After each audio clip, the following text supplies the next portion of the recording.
Formule brute. Formule brute. Formule brute. Qu'est-ce que Formule Qu'est-ce que brute? c'est Formule brute? Ça fait longtemps, hein. Ça fait 2 mois. Ça va bientôt, ça va faire presque 2 mois, ouais. Ouais. On en a fait un début octobre et l'autre fin novembre, ça fait un gros écart, ouais. Ouais. Parce que le mois dernier, en fait, tu étais venu à la maison chez moi pour faire un petit live de ta première émission enfin, ta toute nouvelle émission Atome. Ça y est, je me souviens. Exactement. Et alors, est-ce que tu veux nous parler de Atome là, pour histoire qu'on se chauffe? Oui, bon, enfin Atome, c'est une émission que je voudrais faire. C'est du J'irai dormir chez vous version scientifique. Ouais. Je me déplace avec mes microscopes et puis on observe des trucs. Et l'émission qu'on a fait était très cool. On a regardé du sable. Wow. Alors dit comme ça, bon. Le sable. C'est dinguerie quoi. J'adore. Une grosse dinguerie sur Twitch. La proposition de contenu, elle est waouh, on a regardé du sable. Ouais, mais attends, dis-toi que c'est peut-être la première fois que tu diffuses un stream où on regarde du sable, ou peut-être que c'est la première fois qu'on voit sur Twitch quelqu'un qui stream du sable, tu vois, et de l'observation de sable par microscope. Peut-être. Tu es le world first streamer à faire de World Premiere de l'observation microscope de sable. Donc quelque part, voilà, t'as déjà gagné cette récompense. C'est très cool.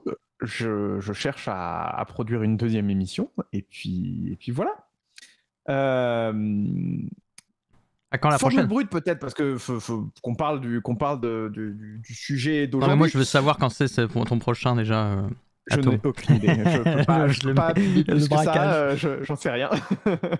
Moi, pendant que je mange mon deuxième yaourt, je te laisse finir. Le mec, il a trop faim. Mon yaourt au CBD, évidemment. Pendant qu'il mange, Formule Brute. Formule Brute, c'est une émission en binôme avec Robin, ici présent. Vous avez accès au chat qui est quelque part par là, de l'autre côté de l'écran. Nous avons un bot, un robot, qui transfère les messages d'un chat à l'autre. Donc, si vous dites des méchancetés sur Robin, il les verra inversement sur son chat. Je vous lis. Ça nous permet d'éviter de rater des questions. Ça permet d'avoir du brassage de communauté aussi. On peut avoir des questions par chat interposé. C'est très cool. Et voilà. Et donc, le principe de Formule Brute, c'est qu'on étudie une molécule à chaque émission, une molécule qui est utile, qui a un impact dans l'humanité. Qui a un impact, en tout cas, ouais, sur la société, ou sur la société et sur les humains. La culture humaine, finalement. Ouais, mais la culture, c'est compliqué de dire juste culture parce que il y a tellement de cultures différentes. Et oui, la culture de Homo sapiens, en général, de la civilisation humaine. Ouais, d'accord. Ok. Faut être méga large. Ok. Sur l'être humain. Sur l'être humain. Et le but de tout ça, c'est d'essayer de vous parler des différents aspects de la science, parce que la molécule est juste un support qui nous permet de développer des concepts qui sont hyper importants en histoire des sciences, en médecine, en industrie. Et donc, ce sont des supports qui nous permettent de parler de quelque chose de plus grand quand même, parce que les molécules en particulier, c'est pas forcément les trucs les plus intéressants. C'est ça, c'est qu'en fait, la molécule, c'est un point précis souvent d'un matériau, enfin, ou du moins d'une substance particulière qui va être naturelle d'ailleurs ou synthétique. Maintenant, on crée plein de choses, hein, évidemment. On n'est pas sans savoir qu'on produit des choses artificielles dans la vie. Merci Captain Obvious. Mais en gros, la molécule, ça va être souvent un des ingrédients qui va jouer un rôle plus ou moins important justement dans cette fameuse substance ou matériau qu'on crée. Et le but, c'est d'élargir à effectivement l'application de cet objet matériel qui est utilisé, de cette substance, savoir justement dans quelles circonstances ça s'utilise, pourquoi c'est si important finalement d'utiliser la matière pour arriver finalement à nos fins qui sont diverses et variées en fonction de l'application, entre soigner des individus, aller dans l'espace, faire exploser des mines, des choses, plutôt que des humains, de la roche pour extraire du minerai. Quand on a parlé de la nitroglycérine, c'était un peu ça. Donc en fait, Là, l'objectif, c'est de trouver une application quand même à la matière et rappeler le rôle très important qu'a la chimie et même les sciences des matériaux en général, qui est de répondre à des problématiques qui sont bien humaines et bien utiles pour notre société. Donc, plutôt que de vous proposer un cours de chimie qui ne vous intéressera probablement pas et qui sera probablement aussi peut-être trop complexe, l'idée, c'est de se raccrocher sur des choses un peu plus concrètes et des choses qui nous lient finalement. C'est ça. Voilà. Donc, l'importance de la matière finalement. Et essayer de vous donner goût finalement à cette discipline qui est un peu éloignée de la société, honnêtement. Hein, la chimie, puis vous posez des questions, quoi. Quand vous voyez, après une émission, quand vous voyez, là aujourd'hui ça va être le chanvre, le THC et le CBD, quand on va vous parler de chanvre, vous aurez peut-être des billes supplémentaires pour pouvoir en discuter, pour avoir un avis, parce qu'il y a un débat sociétal en ce moment, c'est la légalisation du cannabis. Et oui, on pourra en discuter d'ailleurs, pour ou contre. On pourra en discuter. On peut faire un sondage au début, avant l'émission et à la fin. Avec ce que vous avez appris. Et ça peut être intéressant d'être renseigné sur ce que c'est le THC, sur ce que c'est le CBD. Oui. Pour comparer pour comparer ça au législatif. Et on le sait, le législatif en général, il a un temps de retard sur le sociétal parce que il faut expertiser le sujet, prendre le temps de comprendre de quoi on parle, mettre des mots sur les différentes définitions qui sont pas forcément évidentes et après exploiter la culture scientifique, j'allais dire toutes les expertises qui sont menées.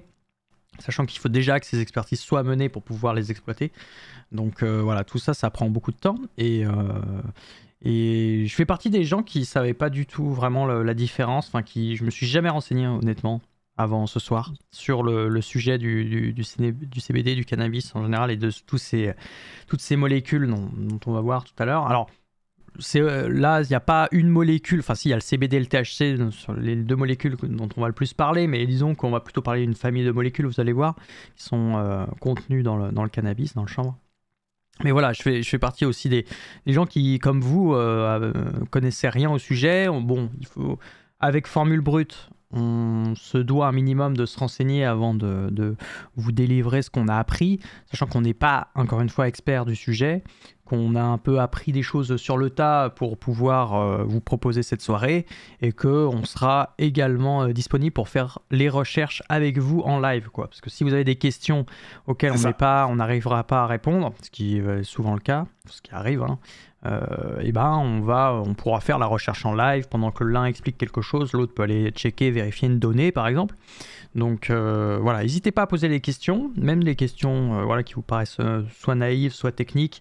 Bon, en fonction du degré de la question aussi, on verra dans quelle mesure on peut la traiter. Et si on va pas déjà la traiter plus tard, des fois on va préférer mais repousser la question à plus tard parce qu'on avait prévu d'en parler. Mais voilà, on préfère, en tout cas dans Formule Brute, faire un live interactif. On n'a pas de plan très précis de ce dont on va vous parler ce soir. On préfère parler des sujets que vous évoquez dans le chat et les approfondir avec vous si besoin. C'est pour ça aussi qu'on a le bot moléculaire, que le bot permet de lire ce qui se dit dans les deux chats. Ça permet de toucher une plus grande audience et de garder des questions et de pouvoir y revenir sur les points qui suivent. Donc si votre question, on la traite pas immédiatement, c'est normal. C'est qu'on l'a peut-être plus loin dans la trame, dans l'idée qu'on s'est donnée. Ouais, c'est ça. Sachant que après, on a des domaines, en fait, à chaque molécule, pour pas vous le cacher, c'est un peu toujours les mêmes domaines qui reviennent. Il y a la partie histoire de la découverte ou de l'invention de la molécule. Il y a la partie application, quelles sont l'utilité de la molécule dans la société. Après, il y a souvent une partie aussi toxicologique, parce que dans Formule Brute, si ça s'appelle Formule Brute, c'est que c'est souvent brutal. La chimie a son côté un petit peu violent, quoi. Finalement, il faut aussi souligner les aspects dangereux que peut occasionner la chimie, donc il y a toujours un peu une partie toxicité, ça dépend les molécules dont on traite, et voilà, après des fois des parties un peu propriétés chimiques éventuellement, tout dépend, après chaque molécule a ses propres propriétés, ses propres fonctions, ses propres applications, donc chaque émission est différente sur ce plan là aussi, quoi. Voilà.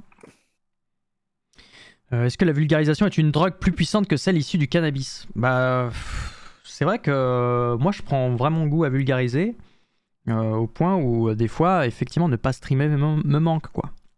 Mais c'est comme tout, c'est qu'il faut trouver un équilibre, pas abuser des bonnes choses non plus, parce qu'après on en devient malade et ça nous dégoûte, quoi, quelque part. Mais je pense pas être drogué. Tuant légalement dans les grandes largeurs, est-ce que la légalisation ou non du cannabis aurait un rapport? Bah justement, j'y ai pensé, c'est une question super intéressante. Ouais. Parce que en se renseignant sur le sujet, bon, on se rend compte des débats qu'il y a sur les molécules qu'on va aborder. Et c'est là où on va sortir du cadre de la science aussi pour aller dans un cadre un peu plus social, sociétal, où finalement politique, culturel, où on se rend compte qu'il y a d'autres éléments que scientifiques qui font pression sur le choix ou pas de la légalisation de certaines substances. Et du coup, ça remet en question forcément notre propre culture actuelle, puisque aujourd'hui, on consomme allègrement des produits qui affectent notre santé. La France est le premier consommateur européen de cannabis, alors que c'est le pays qui a la législation européenne la plus drastique dessus. Ah, c'est fou ça, paradoxal un petit peu quand même. Donc il y a un paradoxe quand même qu'il faudrait peut-être discuter. Complètement. On aura l'occasion d'en parler au cours de ce soir de la soirée ou peut-être un peu à la fin.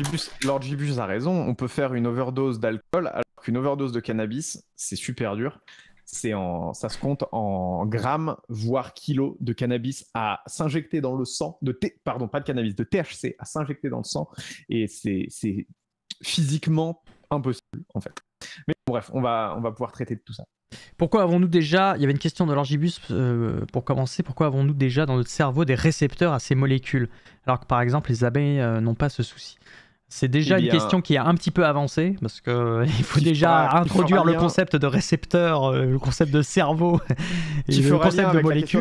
Ça fait quoi sur les neurones? Voilà. Ça fonctionne comment en neurones? Donc tout ça va être un package. Bah, c'est ça. Quand on va parler de psychoactivité de la molécule, ça va être un package où on pourra tout traiter d'un coup. Mon explication, c'est plus les gens sont cultivés et comprennent le monde, plus ils consomment de la drogue pour oublier. No joke, réfléchissez à ça. Bah, je sais pas, ça veut dire que je suis vraiment pas cultivé sur le monde, alors, parce que j'ai jamais touché à une drogue de ma vie, même pas une cigarette, donc... Ah si, j'ai déjà bu d'alcool, donc j'ai déjà touché à une drogue. Est-ce que l'alcool est une drogue? Bah oui, bien sûr. C'est une drogue, c'est un psychoactif. C'est une molécule psychoactive. Voilà, alors, tiens, commençons par là. Qu'est-ce qu'on appelle une molécule psychoactive ou une substance psychoactive? Qu'est-ce que ça veut dire derrière ce mot? Parce que moi, je me suis renseigné, mais... Un psychotrope, c'est une famille de molécules, c'est une molécule qui a un effet sur le système nerveux. Le système nerveux, on a deux types de systèmes nerveux. On a le système nerveux central et le système nerveux périphérique qui sont reliés au cerveau. Si tu es en train d'afficher des trucs, tu me dis, au fait. Je suis en train d'afficher des trucs. D'accord. Let's go, ladies and gentlemen. J'espère que vous allez bien. On est embarqué. Donc là, on vous explique viteuf ce que sont les systèmes nerveux, parce qu'il y en a deux en gros. C'est ça. Le système nerveux central, c'est le système nerveux qui vous permet de... c'est là où il y a le siège des décisions, le cerveau principalement. Les décideurs. Le cerveau, c'est l'ordinateur de bord qui vous permet de traiter tous les signaux naturels que vous rencontrez autour de vous. Que ce soit les sens, le goût, la vue, le toucher, etc. Que ce soit l'ouïe, que ce soit le ressenti de la douleur aussi, les menaces qui vous menacent, qui pèsent sur vous. Les menaces qui pèsent sur vous. Et ce cerveau va pouvoir traiter toutes ces données en temps réel grâce à un système d'information de récepteurs qui sont partout autour du corps, dans le système nerveux périphérique, qui permettent de transmettre tout ça, que ce soit la douleur, que ce soit le toucher, principalement, pour ce qui est des doigts, par exemple, ou des doigts de pied. Et quand vous vous blessez, le système nerveux périphérique fait remonter ça au système nerveux central, et il y a une réponse hormonale qui peut être une augmentation du rythme cardiaque, une densification de la zone. Quand vous faites une entorse ou un truc comme ça, votre cheville va enfler parce qu'il va y avoir une réponse métabolique pour venir réparer l'entorse, Quand vous vous cassez quelque chose, il va y avoir une réponse métabolique pour fournir de l'os pour pouvoir ressouder les os. Donc il y a vraiment tout ça qui est régi par des réflexes. Et là, c'est là qu'on parle un peu de deux notions qui vont s'opposer en fait. Il y a la notion de volonté et la notion de réflexe. Okay. Et la notion de réflexe, c'est vraiment une réponse animale, entre guillemets, des réflexes. Toutes les créatures en ont. Quand on approche un aspirateur d'un chien, oui, le chien va avoir un réflexe. Oui. Bon, là où tu veux en venir, tu es en train de digresser à l'infini, mon cher Get Benzen, ça se ressent. Peut-être. Oui, beaucoup même.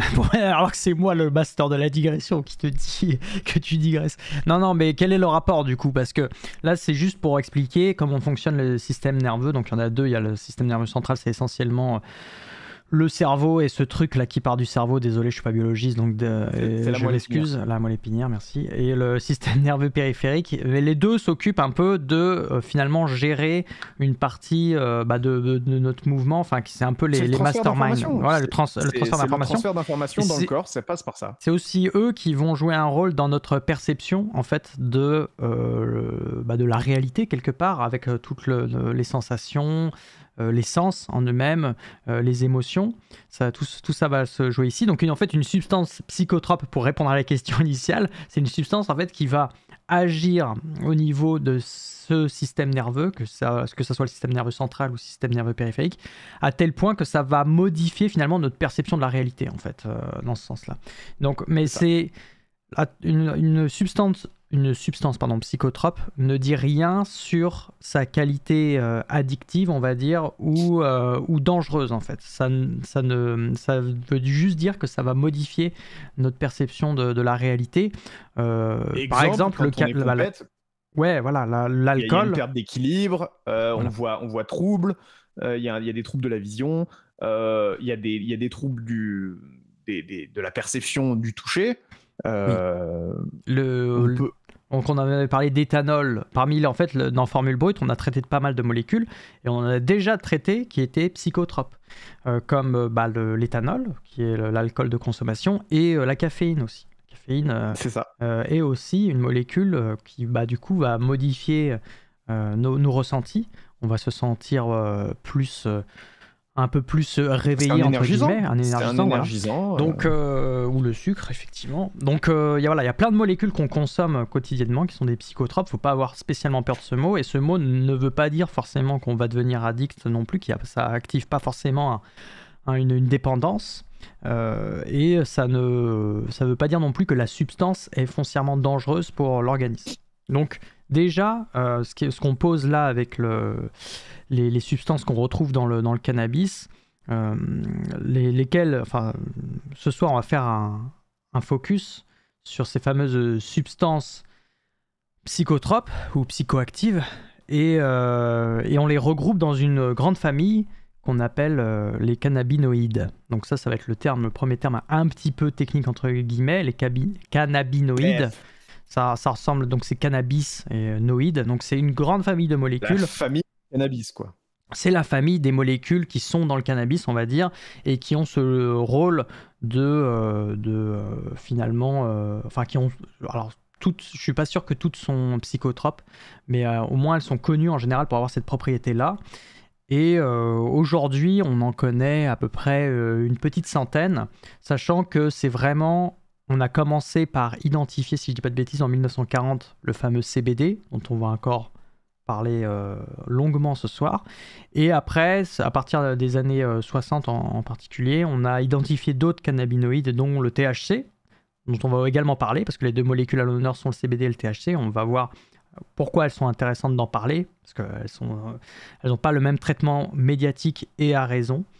Mais il n'y a pas que ces deux molécules-là, en fait, il y a tout plein de cannabinoïdes, je vais y arriver, qu'on peut retrouver du coup dans le cannabis, comme je l'ai dit, une petite centaine, et chacune va avoir des effets différents, aussi bien justement sur la perception de la réalité, mais aussi au niveau thérapeutique, éventuellement sur le traitement de certains symptômes qu'on peut avoir. Et donc, bon, faut bien faire la distinction. Et c'est là où le sujet déjà prend une certaine profondeur. C'est que le sujet du cannabis en lui-même est un sujet qui n'est pas aussi simple à traiter parce que, de base, dans le cannabis, il y a au moins une centaine de molécules qui sont d'une certaine famille, qui peuvent avoir chacune des effets différents, des effets à la fois, effectivement, possiblement délétères pour la santé, mais également thérapeutiques. Donc c'est là où il faut faire la part des choses sur l'action de chacune des molécules sur l'organisme et bien identifier qui joue quel rôle. Donc déjà, il y a le rôle de chacune des molécules prises séparément. Mais le deuxième niveau de difficulté et de complexité, c'est le rôle que va jouer les mélanges de ces molécules-là. Et la manière... effets cocktails qu'on a déjà décrits dans les médicaments, quand on a parlé de médicaments, etc. Je saute tout de suite sur la question de Rocky Racer. On sait si ça peut aider pour les maladies qui touchent le système nerveux central, comme la sclérose en plaques. Et Rocky Racer, c'est tout à fait le cas. On va utiliser le principe actif du cannabis, le THC, dans des médicaments qui permettent d'aider à... C'est un palliatif. On va réduire les symptômes de maladies comme la sclérose en plaques. Ce ne sont pas des médicaments qui vont permettre de soigner la sclérose en plaques, mais ça va permettre de réduire les symptômes d'une maladie douloureuse. Et on l'utilise pour la sclérose en plaques, on l'utilise pour des chimiothérapies, pour aider à apaiser les brûlures d'une chimiothérapie ou les effets secondaires d'une chimiothérapie. Ouais, ça va être des médicaments. Et là, je parle de médicaments parce que c'est des doses précises dans des dispositifs médicaux qui ont été étudiés, qui ont été développés. On pourra en parler. Ouais. C'est marrant parce que cet épisode, il ressemble... on parle encore d'une substance qui va avoir un effet sur l'organisme et ça va être un épisode qui va à la fois utiliser le vocabulaire de ce qu'on a pu voir avec le paracétamol, puisqu'il y a tout un ensemble de termes liés à la thérapie, parce qu'on verra certains effets, comme tu l'as déjà évoqué, qui sont bénéfiques pour l'organisme, mais aussi la partie un peu plus récréative, liée, ou qui n'a pas d'effet directement bénéfique sur le soin d'une maladie, mais plutôt un changement d'état psychique, on va dire, un peu comme la caféine. Donc, tout dépend comment on l'utilise. Voilà, l'alcool, l'éthanol. Ou l'éthanol aussi, effectivement, récréatif. On peut le prendre d'un point de vue récréatif, en soirée, on se peinte la gueule. Et puis l'éthanol plus concentré, ça peut être utilisé pour désinfecter du matériel médical ou des blessures ou des plaies comme ça. Ouais. Et donc, il y a vraiment des molécules qu'on utilise à but récréatif et médical. Le sucre, on va faire des pâtisseries avec. Au 19e, c'était utilisé dans les salles d'amputation pendant la guerre de sécession, parce que c'était un antibactérien assez efficace. Le sucre, ça a été utilisé c'est utilisé dans le domaine médical pour ça, entre autres. Ce que tu montres là comme molécule, c'est laquelle? C'est le THC. C'est le THC. Donc tu en as parlé tout à l'heure, le THC. Donc THC, il faut quand même expliquer, c'est l'acronyme de tétrahydrocannabinol. Du coup, c'est une des premières molécules dont on va parler. Et en fait, elle fait partie des toutes premières molécules qui ont été découvertes, des toutes premiers cannabinoïdes, du coup, qui sont ces fameuses substances actives qu'on retrouve dans le cannabis. Et en plus, comme tu l'as dit, pour le répéter, c'est un des constituants principaux du chanvre indien, qui est... Alors, le chanvre indien, il me semble que c'est l'espèce... En fait, c'est toujours pareil, là, je laisserai les biologistes du chat développer éventuellement, mais il y a plusieurs... espèces de cannabis qu'on peut évoquer. Et de la même manière qu'on avait expliqué que pour la caféine, on pouvait avoir différents caféiers ou théiers dans lesquels on retrouvait des degrés de caféine différentes. Dans les espèces de cannabis aussi, on peut retrouver des degrés de cannabinoïdes, donc ces fameuses substances actives, de degrés de concentration différentes, et donc donnant des variétés après de produits issus de l'extraction justement de ces plantes-là, quoi.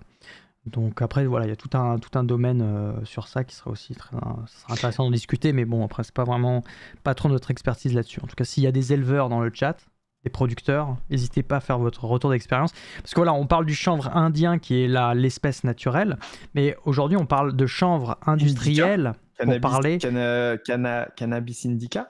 Indica, ouais, c'est le chanvre indien. Et il y a une version, enfin, il y a une espèce industrielle, qui s'appelle le chanvre industriel, je me souviens plus de son nom latin, mais qui est du coup le chanvre de culture, quoi, j'imagine. Sativa Si c'est maintenant que tu le dis, ça me dit quelque chose. C'est probablement Sativa. Donc voilà. C'était ça l'idée. La première chose qui nous saute aux yeux, peut-être pour ceux qui ont l'habitude de regarder du Formule Brut, qui ont regardé les 10 autres épisodes avant celui-ci, c'est que c'est une molécule qui est plutôt complexe. Comparée à celle qu'on a pu traiter jusqu'à maintenant, je pense que la nitroglycérine se rapproche un peu en termes de nombre d'atomes. En termes de complexité en nombre d'atomes. Ouais. Ça doit être une des molécules les plus complexes qu'on ait traitées. C'est pas forcément une grosse molécule, mais c'est une des plus complexes qu'on ait jusqu'à maintenant. Ce qu'il faut voir, c'est que c'est principalement du carbone en gris avec de l'hydrogène en blanc. Et on a 2 atomes d'oxygène qui sont là-dedans. Il y en a un qui ferme un cycle qui va être assez important ici au centre, le cycle du milieu entre le cycle de gauche et le cycle de droite. Et on a un groupement alcool, OH, le même qu'il y a dans l'éthanol, qui se retrouve ici, un peu à l'écart. Et ça, cette disposition-là des atomes fait qu'on va avoir des propriétés qui vont être assez intéressantes. Le THC est pas très soluble dans l'eau. Parce que le principe de solubilité de l'eau, c'est qu'il faut des groupements fonctionnels, donc il faut des groupes qui se rattachent à la chaîne principale, qui soient solubles eux-mêmes dans l'eau. Et le seul soluble dans l'eau ici, c'est ce groupement alcool. Donc, la molécule va vraiment pas être facilement soluble dans l'eau. Cependant, ça va créer un autre paramètre, c'est que le fait qu'il soit majoritairement carboné, ce squelette, ça va créer une solubilité assez importante dans les huiles et les graisses. Et c'est pour ça qu'on va retrouver le THC sous forme d'huile, sous forme de graisse, qu'on va pouvoir faire des spice cakes en faisant infuser du beurre, par exemple, parce que la masse graisseuse du beurre va absorber très très bien le THC, et c'est pour ça qu'on va le cuisiner, qu'on peut le cuisiner tout simplement, alors que des infusions, ça va être les infusions de THC ou de cannabis vont être quelque chose de plutôt moins violent que des cookies ou de la cigarette carrément, ou des joints. Et ce qu'il faut voir aussi, c'est que cette molécule, elle est assez rigide. Ces 3 groupements-là, ces 3 cycles qu'il y a au centre de la molécule, un peu au centre, un peu sur la partie gauche de la molécule, ça va créer une rigidité qui fait que la molécule elle-même ne va pas trop pouvoir tourner. On a déjà parlé sur nos streams respectifs ou même ensemble du fait que les molécules pouvaient avoir de la tension au sein de la molécule, de la tension interne. Et là, en l'occurrence, cette tension, elle est pas vraiment présente, c'est une rigidité. Ouais. Des groupes à 6 atomes dans les molécules, ça se passe très bien, on sait très bien faire. Et ça va créer une rigidité et une solidité qui fait que cette molécule va perdurer dans l'organisme, elle n'est pas facilement destructible. Et un paramètre qui est assez important, c'est cette petite queue-là de 5 carbone qui, elle, va pouvoir tourner. Ouais. Et ça va être intéressant parce que en modifiant cette queue dans l'organisme, c'est ce qu'on appelle la métabolisation de la molécule, en découpant cette queue, on va obtenir des sous-produits du THC, et là, ça me permet de faire le saut si tu n'as pas grand-chose à rajouter. 2-3 petites choses, mais vas-y, je te laisse faire ton saut. On adore les sauts. N'hésitez pas si vous aimez les sauts dans le chat. Là, il y a la comparaison entre CBD et THC, et on voit que la forme de la molécule, elle est à peu près la même. Oui. Il y a un truc qui est important, c'est que dans le CBD, le cycle du milieu, là, dont je vous parlais avec l'atome d'oxygène qui permettait de fermer la clé, eh ben, il s'est ouvert et on a un autre groupement alcool qui est apparu. Et ça va causer un problème. Ça va causer que la molécule va pouvoir tourner sur elle-même, occuper plus d'espace et pas forcément se loger dans les récepteurs. Donc là, déjà, je saute un peu une étape sur l'activité neuronale de ces molécules-là. De ces molécules. Mais retenez bien que le fait qu'ici, on ait juste une petite liaison qui permette de maintenir les deux morceaux de la molécule ensemble, va créer un point de rotation qui va gêner dans le futur. Ouais, bon, je reviens sur le THC. Ouais. On est déjà allé un peu loin là. Non, c'est bien. Ok, juste pour résumer pour ceux qui seraient perdus, mais c'est juste reprendre ce que tu as dit. Donc en fait, voilà, c'est une molécule qui a priori a assez peu d'affinité avec l'eau, et dans les préparations qu'on fait pour la consommation, bah, on va préférer l'extraire avec des huiles par exemple, ou faire voilà, certaines cuisines avec des corps plutôt gras. Et là, tu fais le rapprochement, enfin la comparaison des deux molécules en expliquant qu'en fait, ce sont des molécules qui se ressemblent beaucoup, et vous allez voir qu'en fait, tous les cannabinoïdes ont un peu la même structure, ont des structures assez semblables, mais les petites différences qu'on observe quand même vont être à l'origine d'une différence d'assimilation par l'organisme. Exactement. Parce que notre métabolisme, la manière dont fonctionne notre organisme, va pas tout à fait fonctionner de la même manière, on va dire, avec ces molécules-là, si justement au niveau des groupements importants, il y a des petites modifications géométriques. Enfin, en fait, le message qu'on veut vous faire passer, c'est que la géométrie dans l'espace en 3 dimensions d'une molécule va jouer un rôle super important en fait dans son impact sur l'organisme, puisqu'elle ne va pas pouvoir se loger partout et pas sur tous les mêmes récepteurs. Et là, on va parler après de la notion récepteur. Tu parlais du temps qu'il met pour être éliminé. Alors le THC, j'avais trouvé une demi-vie moyenne de 4,3 jours, ce qui est quand même assez long. Je dis assez long par rapport aux autres molécules qu'on a déjà traitées. C'est une demi-vie ? Oui, bien sûr. La demi-vie, donc c'est le temps au bout duquel la moitié en fait de ce que vous avez consommé a été éliminé. Donc là, éliminé par le corps. Donc là, une demi-vie moyenne de 4,3 jours. Je dis c'est relativement long, mais relativement long par rapport aux autres molécules qu'on a traitées dans la série Formule Brute, ou en général pour la caféine, il me semble que c'était plus court. Ouais, bien sûr, je continue d'afficher, t'inquiète. Donc pour la caféine ou pour le paracétamol, il me semble que leur demi-vie était plus faible. Enfin, je fais à moitié confiance à ma mémoire. Mais bon, bref, 4,3 jours, c'est quand même pas mal, quoi. C'est une des raisons pour lesquelles quelqu'un qui fume régulièrement, justement, des produits à base de ces molécules-là, et bien, on va pouvoir suivre, enfin, on va pouvoir le contrôler même après consommation, puisque ça reste suffisamment longtemps dans l'organisme. Alors, la petite erreur qu'on fait souvent, enfin intuitivement parlant, on se dit la demi-vie, c'est la durée au bout de laquelle la moitié de ce qu'on a ingéré a disparu. Donc on pourrait se dire que au bout finalement de environ 8 jours, de 9 jours, tout a disparu. Non, parce qu'en fait l'élimination, elle se fait, voilà, comme dessine Get, l'élimination se fait de manière en exponentielle décroissante. Donc en fait, c'est de plus en plus long de se débarrasser de tout ce qui reste, et donc en fait c'est qu'il faut rajouter, à chaque fois que vous rajoutez 4,3 jours, donc à chaque fois que vous rajoutez la demi-vie,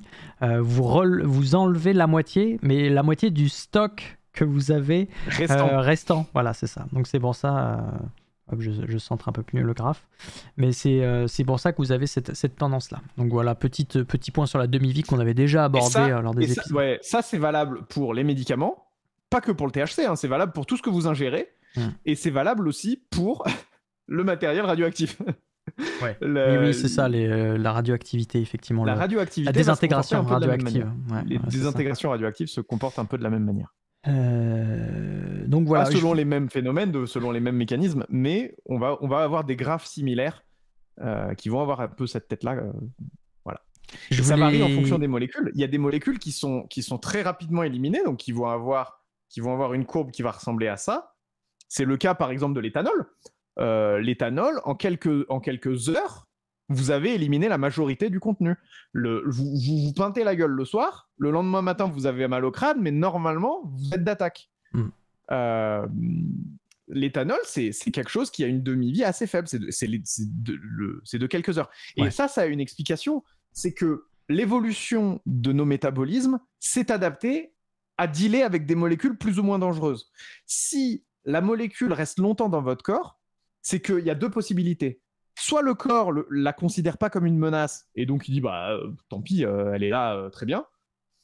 Soit c'est une molécule assez récente et le corps sait pas trop comment la gérer. Bah, elle est stable, quoi. Enfin, elle est solide sur ses appuis. Là, tout à l'heure, tu en as parlé. En fait, la structure de la molécule, elle est quand même. Oui, c'est une grosse molécule, mais en fait, elle est structurée. Ses atomes sont agencés de manière à ce que ça soit une molécule qui soit relativement solide et difficile à venir casser. Et plus c'est difficile et plus l'organisme va galérer, va devoir mobiliser de l'énergie pour pouvoir la péter. Et c'est un peu le cas avec cette molécule-là. Et l'éthanol, c'est un bon contre-exemple. C'est une bonne analogie, en fait, parce que c'est 2 psychotropes. Et l'éthanol, c'est une molécule dangereuse, entre guillemets, pour le corps. Le corps sait très bien qu'il ne faut pas que l'éthanol reste dans le corps, parce que sinon, il y a des gros problèmes métaboliques. Ouais, c'est ça. En fait, on s'empoisonne parce qu'on transforme l'éthanol en méthanal. Et le méthanal est un poison pour le corps. Donc, en fait, on peut pas, peut pas garder l'éthanol comme ça. Et donc, le corps a appris à éliminer rapidement des molécules dangereuses avec l'évolution. J'ai dit méthanol. Sur des millions d'années, sur des milliers d'années. Et aujourd'hui, on est capable d'observer ça de manière récréative à la maison avec une coupette de champagne, quoi. Et ouais. Et alors, je voulais quand même faire une petite précision avant qu'on continue, parce qu'on a parlé d'en consommer, etc., de manière récréative, le THC, mais en fait, le THC est une substance qui est quand même très interdite en France, en fait, classée comme psychotrope par l'ONU depuis 1971, et voilà, interdit en France et dans de nombreux pays. Je pense que, je le dis là, parce que contrairement au CBD, on va voir que comme la molécule de CBD est différente, on va avoir des propriétés qui vont être on va avoir des propriétés qui vont être différentes et donc une législation qui est différente. Alors malgré le fait qu'elle soit interdite, Lord Gibus, excuse-moi, je te coupe. Lord Gibus a une remarque qui est assez intéressante. Le THC se stocke très bien dans les graisses du corps. Bah oui, comme il est liposoluble, du coup, comme il aime les graisses. Comme il est très liposoluble, il est soluble dans les graisses. Il va très bien se stocker dans les graisses du corps, et c'est ce qui permet, c'est ce qui participe aussi au fait à une élimination longue. Ouais, c'est ça. Pourquoi c'est aussi long, c'est pour ça, quoi. Merci, je fais une petite pause pour remercier Pizza 4 fromages pour son sub. Incroyable. Merci beaucoup pour ton prime, ça fait vraiment plaisir. Félicitations, bienvenue dans le tableau périodique. GG à toi pour ce pseudo. Oui, je voulais dire que voilà, alors c'est interdit en France et dans pas mal de pays du monde, même si le THC en tant que molécule de consommation est interdite, même si elle se retrouve dans des produits que vous pouvez consommer dans certains pays où c'est légal, on va dire. Consommation récréative. Oui, récréative. Il y a une consommation médicale qui existe. C'est ça, il y a une tolérance par rapport à l'aspect thérapeutique, parce que comme on l'a dit plus tôt, il a été vraiment montré que cette molécule peut servir d'antalgique, donc de réduction de la douleur, et peut réduire certains symptômes dans le cas de certaines thérapies un peu plus violentes comme la chimiométrie. J'avais même vu... oui, chimiothérapie, pardon. La chimiométrie, ça n'a rien à voir, c'est complètement autre chose.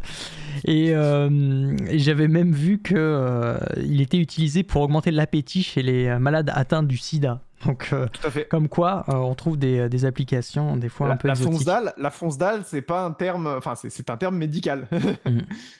La fonce d'âle, c'est quelque chose qui existe et qui est utilisé pour donner envie de manger à des gens, quoi, qui ont des problèmes d'appétit. Il y a un médicament particulier qui est qui est là pour atténuer les douleurs de la sclérose en plaques.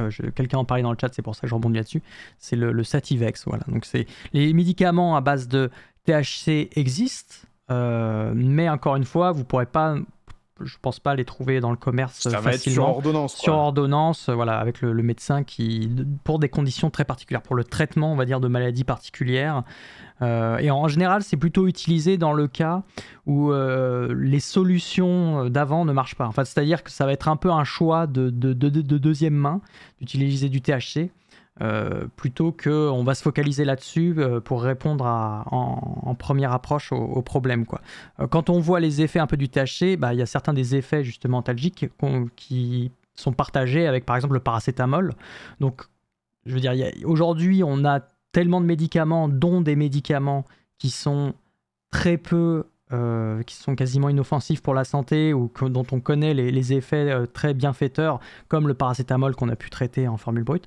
Donc il est un peu logique qu'un médecin prescrive d'abord en première intention des médicaments un peu plus sains entre guillemets pour la santé, ou du moins on sait que les effets secondaires sont relativement limités, même s'il y en a évidemment avec le paracétamol, plutôt que de se jeter sur le THC. Le THC il va avoir un rôle un peu secondaire dans des cas spécifiques, donc ça peut aider, mais c'est pas le médicament de première intention, parce qu'on sait qu'il est pour le coup la toxicité du THC est assez avérée.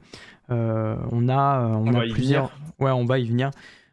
C'est quand même un des gros points forts de son interdiction à la commercialisation du cannabis, c'est qu'il y a des problématiques cancérigènes et d'altération génétique. Donc on n'a pas tous les mécanismes encore d'éclaircie, mais on sait, on a des tendances, j'ai une publication que je pourrais vous montrer, qui montre une recrudescence de trisomie après une consommation importante de THC. Ah, j'avais pas vu. Il y a une recrudescence des cancers, notamment cancer masculin, et une recrudescence de trisomie pour les enfants de fumeurs longue durée.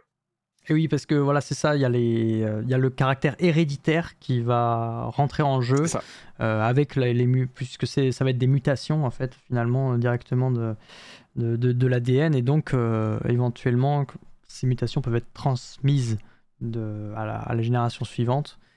C'est une publication. C'est vraiment de la saleté, quoi.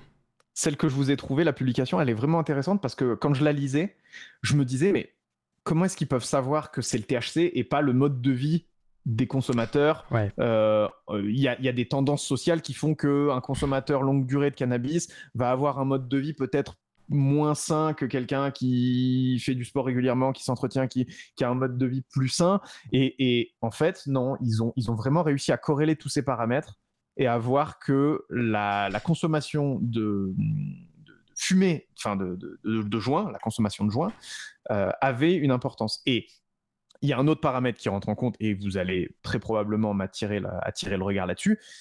En général, les joints, c'est de la résine de cannabis. C'est assez rarement de l'herbe pure. Ça va être de la résine, ou alors ça va être coupé à du tabac de tabac à rouler. Et ce tabac-là participe aussi à la recrudescence des cancers.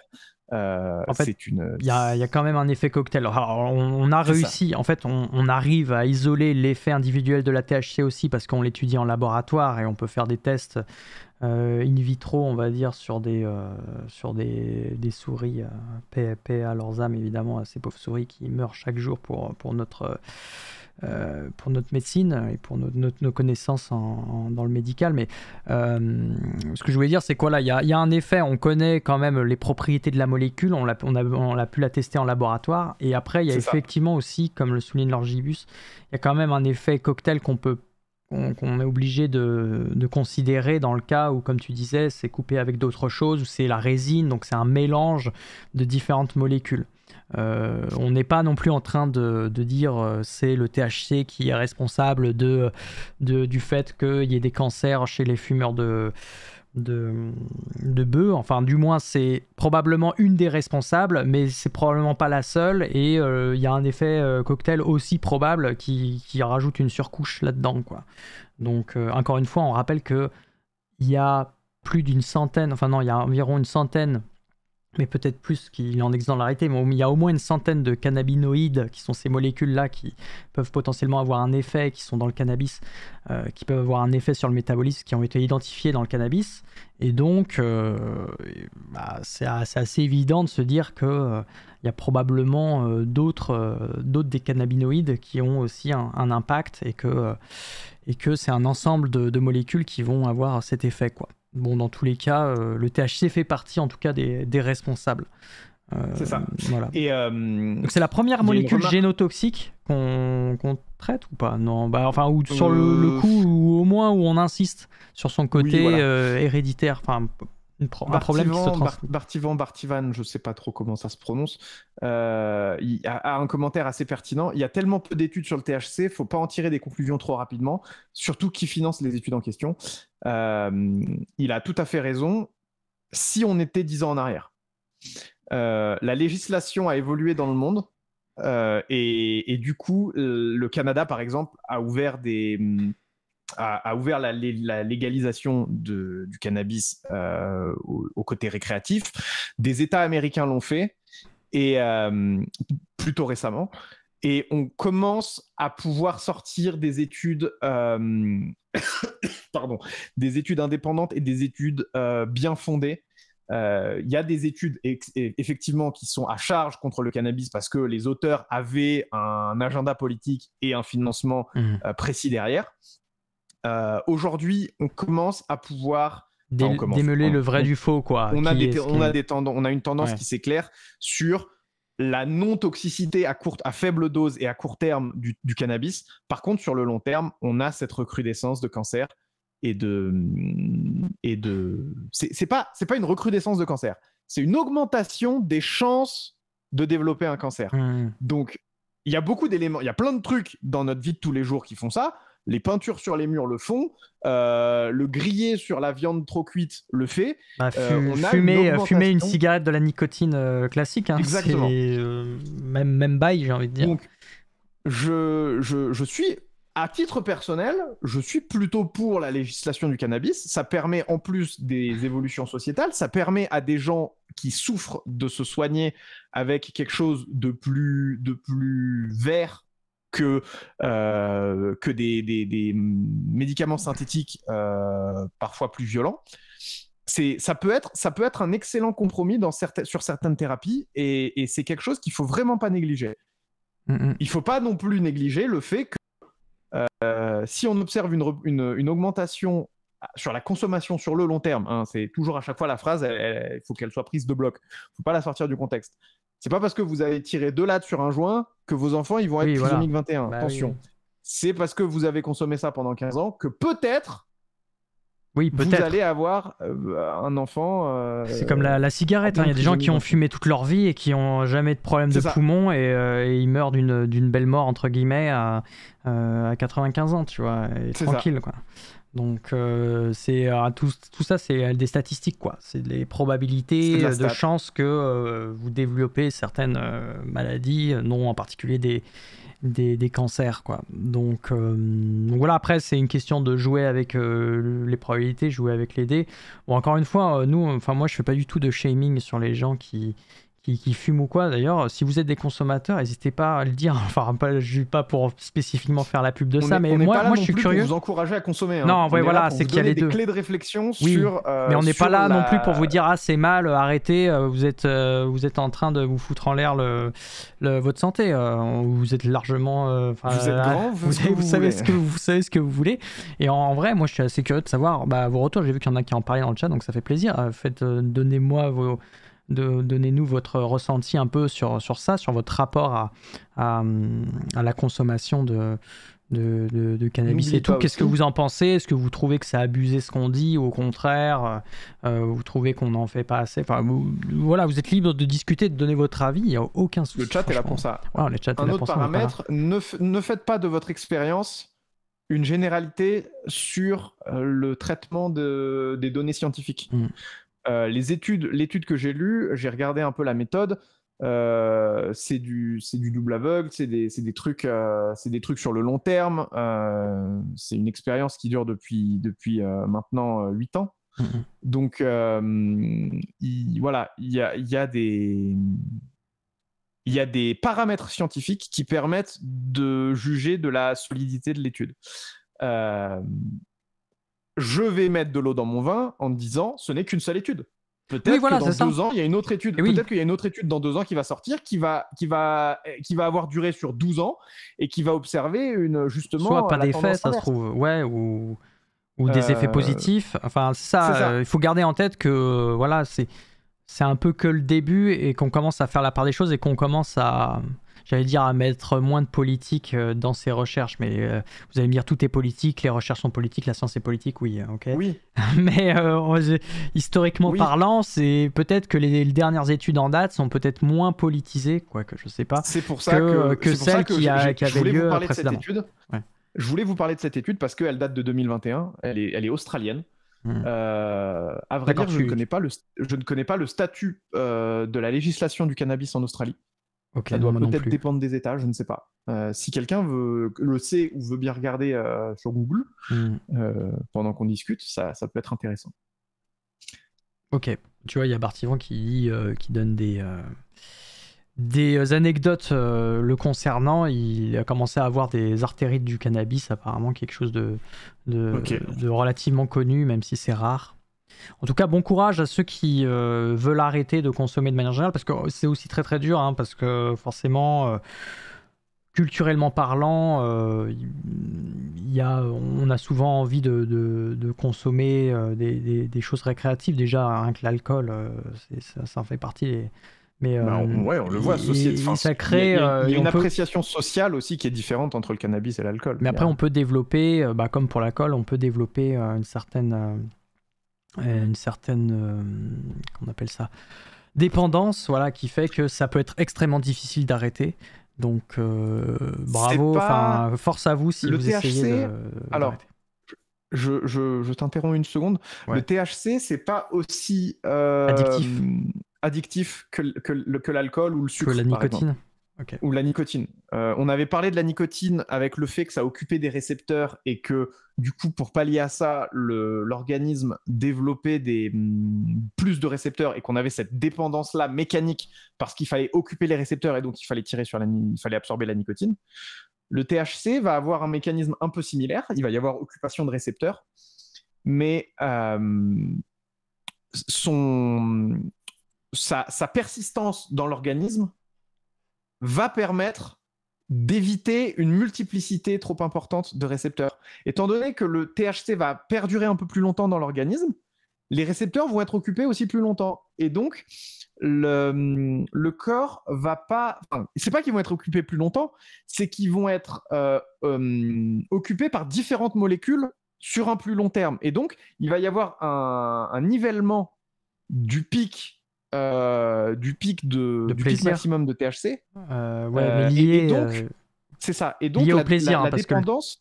Parce que le THC va activer en fait forcément une sorte de circuit de la récompense entre guillemets, dans le sens où comme les molécules vont se mettre sur des récepteurs qui eux-mêmes vont générer des molécules qui vont vous faire plaisir, donc votre corps va associer le plaisir ressenti à la consommation de THC, quoi. Donc c'est ça en gros grossièrement le circuit de la récompense.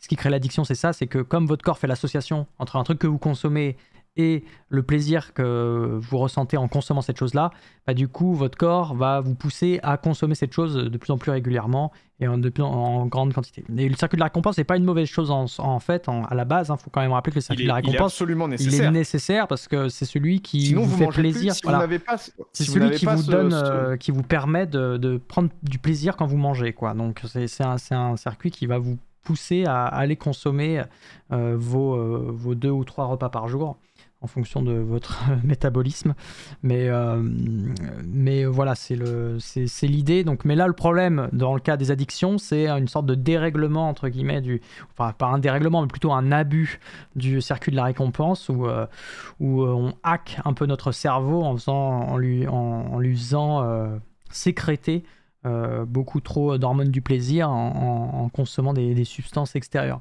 Alors là, on parle de substances type drogue, mais ça marche avec énormément de choses. Hein, la sécrétion de substances qui font plaisir. Le stress, le sport, par exemple, participe à ça. La consommation de sucre ou même l'alcool. Voilà. La dépendance, quoi. Ce que je suis en train de vous dessiner. Il y a une grosse part de rituel aussi. Oui, bien sûr, Ismaël Trovatov, c'est vrai que ça fait partie le package. L'aspect social participe à la création de l'addiction, bien sûr. Ce que je suis en train de vous redessiner là, c'est ce mécanisme-là dont on vous parle, c'est la libération d'hormones d'hormones, de molécules dans les neurones, dans le système neuronal. Et en fait, les neurones, ce sont des cellules assez particulières qui vont pouvoir s'approcher les unes des autres pour s'envoyer des signaux. Et ça se passe au niveau des synapses, comme je vous l'ai dessiné ici, où vous allez avoir des petites poches qui vont pouvoir libérer des hormones d'un côté et des récepteurs de l'autre, c'est des petits puits, qui vont pouvoir accueillir ces molécules Et donc, c'est des puits moléculaires. Ça va être des molécules qui vont pouvoir venir se greffer dans ce puits selon un format clé-serrure. Donc, vous avez un lieu de réception pour une forme bien précise, un format clé-serrure. Et en fonction de la clé peut rentrer dans la serrure ou pas. Et le principe du THC, c'est qu'il va venir occuper des récepteurs existants à la surface du neurone. Et vous allez pouvoir avoir un signal. Une fois que ce récepteur est occupé, vous allez avoir un signal hormonal qui va pouvoir être sécrété par le neurone pour transférer l'information dans le neurone et renvoyer le message. C'est exactement ce qui se passe quand vous donnez un signal, un ordre de votre cerveau pour bouger votre bras. Le cerveau va envoyer un signal électrique. Il va y avoir une réaction, un transfert de protons, d'électrons sous forme d'ions dans les neurones. Et le neurone va venir, et le neurone est greffé sur les muscles du bras. Et vous allez avoir un mécanisme qui va pouvoir s'actionner. Et bien là, ça va être similaire, mais dans la partie réflexe. C'est-à-dire que l'occupation du récepteur au niveau du synapse envoie un signal, et une partie de ce signal, c'est la production de dopamine, l'hormone du plaisir, qui, elle, on peut être dépendant à la dopamine, en fait. Cette dopamine, elle s'obtient dans les 4 grands types dans les 4 besoins vitaux. C'est la nourriture, le sexe, il y avait 4 F en anglais, c'est 4 F. 4F. Ouais. C'est pas les besoins Fucking. vitaux, c'est les. Ouais, c'est ça. C'est food, mating, fight and fight. C'est ça. Et donc, c'est un paramètre qui est assez important parce que cette dopamine, elle est présente dans le corps à différentes concentrations, et en fonction de ce que vous faites, vous avez une libération de dopamine. Si vous êtes en train de regarder ce stream et qui vous plaît, c'est parce que vous avez une libération de dopamine dans votre cerveau. Et voilà, et cette libération, on rappelle, donc pour résumer ce que tu as dit, cette dopamine est libérée parce qu'on a activé des récepteurs à un endroit au niveau de la connexion entre des synapses. On a injecté des molécules qui vont permettre d'activer des neurones qui eux-mêmes après vont venir libérer de la dopamine ailleurs, en fait. Cette activation, elle se fait au niveau du coup de récepteurs pour activer ce mécanisme-là.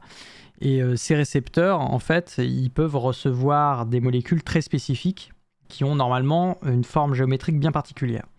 Et parmi les molécules que peuvent recevoir, alors chaque récepteur normalement est dédié à, on va dire, une molécule ou une famille de molécules particulières. Et là, quand on consomme justement du cannabis, par exemple, on a tous ces cannabinoïdes qui peuvent jouer qui peuvent venir en fait s'incruster justement sur ces récepteurs-là pour activer le circuit de la récompense, alors même que on ne fait pas une activité qui normalement devrait nous l'activer, tu vois. Mais en fait, en consommant ces substances-là, c'est comme si on hackait un petit peu notre cerveau, puisqu'on ingère des molécules qui vont venir activer un circuit, quoi. Et j'en profite parce que tu parles de ça pour rebondir sur le fait qu'en fait, là, on parle depuis tout à l'heure de substances qui viennent de l'extérieur, en fait, qui viennent du coup du cannabis, qu'on extrait du cannabis, des molécules très particulières du cannabis, qu'on appelle du coup les cannabinoïdes, pour ceux qui n'ont pas trop suivi. Mais en fait, il faut savoir qu'il existe ce qu'on appelle des endocannabinoïdes. C'est là où c'est super intéressant, j'ai découvert ça il n'y a pas longtemps quand j'ai préparé l'émission. Les endocannabinoïdes, en fait, ce sont des cannabinoïdes de nous, en fait, que notre corps produit par lui-même, même sans consommation de quoi que ce soit. C'est-à-dire qu'il y a des cannabinoïdes que notre propre organisme produit et sont en fait, on dit endo pour dire en fait qui viennent de chez nous, tout simplement. Et ça je saute sur l'occasion pour signaler à Lord Gibus que c'est pour ça que on a une différence avec les abeilles. Quand tu disais tout à l'heure, Lord Gibus, que les abeilles n'avaient pas de récepteur pour le cannabis, et ce qui leur permettait de ne pas être shootées quand elles récoltaient du THC sur les fleurs de cannabis, ça vient de là. Et c'est aussi pour ça que nous, on peut assimiler le cannabis et qu'on a cet effet-là. Parce qu'on produit déjà des molécules similaires, donc notre corps a déjà des récepteurs qui peuvent accueillir. Qui est fait pour ça. Ce genre de molécules. Et c'est ça qui est vraiment intéressant, c'est que c'est comme ça si les abeilles peuvent récolter sans problème du THC, alors qu'en plus, d'un point de vue gabarit, elles devraient être shootées beaucoup plus vite. Bah, ça marche parce qu'elles ne produisent pas d'endocannabinoïdes au sein de leur organisme. Et nous, par exemple, un exemple d'endocannabinoïdes, il y en a un qui s'appelle, un des premiers qu'on a découvert, c'était, on l'a nommé l'anandamide, parce qu'il y a en sanskrit, il y a une déesse qui s'appelle Ananda, qui est la déesse de l'éternelle suavité apparemment. Et quand le premier cannabinoïde qu'on a découvert, du coup, on l'a appelé anandamide, je vais y arriver. Et en fait, ce qui se passe, c'est que cette anandamide, c'est elle qui va se fixer sur les fameux récepteurs dont on parle et qui vont activer ces fameux circuits de la récompense et du plaisir, etc. Et donc, ce qui se passe quand on prend une substance extérieure, un cannabinoïde extérieur, un type THC, et ce cannabinoïde, il va venir remplacer l'anandamide dans son rôle. Il va venir prendre sa place, en fait, et activer les récepteurs à sa place, et donc, quelque part, hacker le cerveau, parce qu'en fait, dans l'organisme, l'anandamide est utilisée qu'à certains moments. Elle n'est pas tout le temps relerguée, en fait. Notre organisme est fait pour justement avoir un circuit de la récompense qui soit pas abusément fait, tu vois. Parce que si notre circuit de la récompense, il était complètement déréglé, enfin qu'il n'avait pas de limite, on pourrait presque, j'allais dire, manger tout le temps. C'est peut-être pas le bon exemple parce que la satiété, il y a d'autres mécanismes qui font que tu arrêtes d'avoir faim. Mais en gros, on aurait probablement des dérèglements dans notre comportement, on commencerait à faire des trucs qui nous mettraient en danger, en fait. Ouais. C'est des dérèglements qu'on observe chez des personnes qui ont ce qu'on appelle des cocktails hormonaux déréglés. Oui. Les dépressions, les problèmes psychologiques, on a des hypothèses sur un dérèglement hormonal du fait du dérèglement de ces concentrations hormonales. Ça peut être dû à quelque chose de génétique. Il y a des gens qui ne produisent pas certaines hormones naturellement, ça cause des problèmes. Ça peut être sociétal, les gens sont dans une mauvaise passe et il y a des facteurs génétiques qui font qu'une dépression est plus facilement atteinte. Donc, il y a énormément de paramètres. Le métabolisme, c'est vraiment quelque chose d'entremêlé. C'est une énorme pelote de réactions qui sont plus ou moins importantes. Ouais. Si un fil est rompu, on a des voies de garage, on a des voies de secours, et parfois, c'est trop déréglé. Et on a des réactions physiques qui interviennent. Donc, je ressaute sur ce que dit Lord Gibus. En toute logique, si notre corps en produit des endocannabinoïdes, et qu'on a des récepteurs, c'est qu'on a sûrement un avantage. Exactement. Probablement, ouais. Dans l'histoire, en fait, ce que ça souligne, c'est aussi l'histoire de la vie.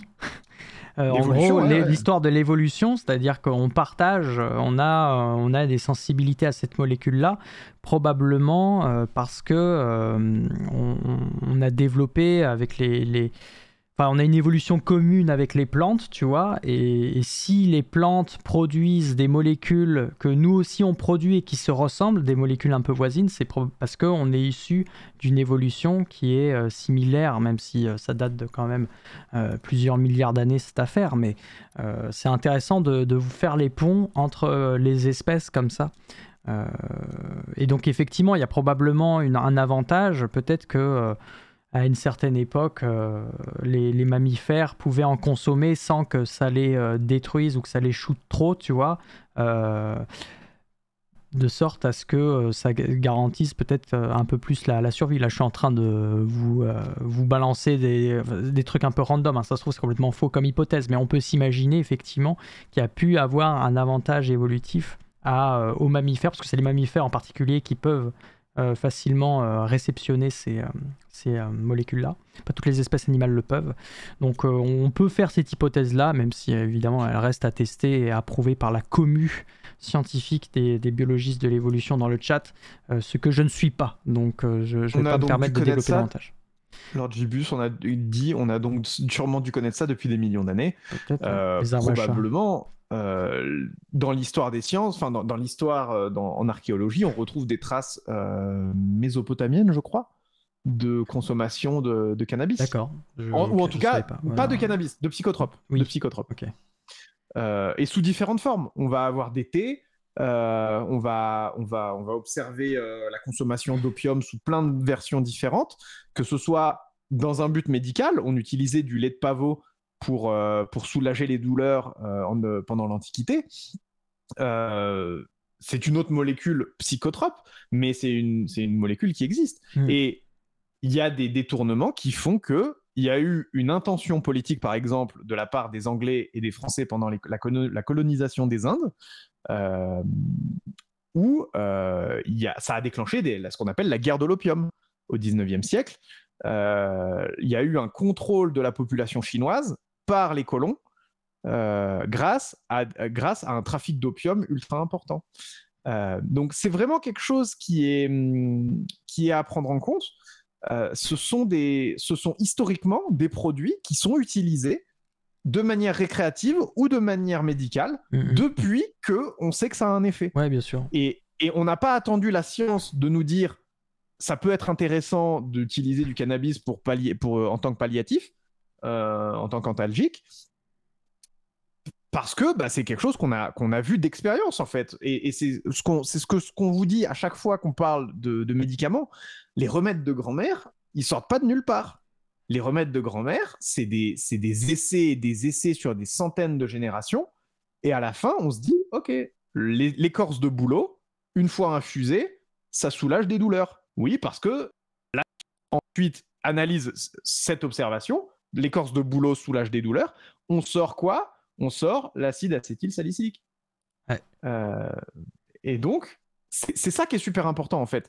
C'est que c'est pas en utilisant la science aujourd'hui qu'on peut remonter le temps en disant regardez, il faisait ça parce que. C'est parce qu'il faisait ça à l'époque qu'aujourd'hui on peut se dire ça peut être intéressant d'étudier ça et de trouver du THC, du saule. Je crois que c'est du bouleau. Pour l'acide salicylique, non, c'est bien le saule. Salicylique. C'était le saule, pardon. Oui. Ah oui, t'as dit bouleau, oui, non, excuse-moi. J'ai dit bouleau, pardon. On en a un peu parlé. Mais c'est la même racine saule salicylique. Mais voilà, comme ça que je m'en souviens. Oui, d'où son nom. Quand on parle aussi de médecine alternative, il faut bien prendre en compte que la médecine actuelle, ce qu'on appelle médecine alternative, si on arrive à prouver les effets, ça devient de la médecine. Oui, c'est ça. C'est juste que c'est une médecine qui n'a pas encore fait ses preuves. Si aujourd'hui on vous conseille de prendre des remèdes de médecine alternative, méfiez-vous quand même. Soyez vigilants, soyez vigilantes, parce que on est assez évolué normalement. Et alors là, après, c'est plus des biais scientifiques, mais c'est des biais sociaux et des biais politiques sur les analyses de ces médecines alternatives. Donc voilà, faites attention. Il faut pas tout prendre à l'envers non plus. Et c'est intéressant d'étudier. C'est super intéressant d'étudier tout ça. Oui, bien sûr. Mais quand on vous parle de médecine alternative, faites attention parce que en général, on vous le vend de la mauvaise manière. Si on revenait un peu sur le sujet. On revient sur le THC. Le THC, c'était aussi pour finir sur les endocannabinoïdes. Alors pour ceux qui viennent de débarquer, je rappelle vite fait, les endocannabinoïdes, c'est les cannabinoïdes que notre propre corps produit. Endo pour dire de chez nous, de l'intérieur, qui viennent de l'endroit. Voilà.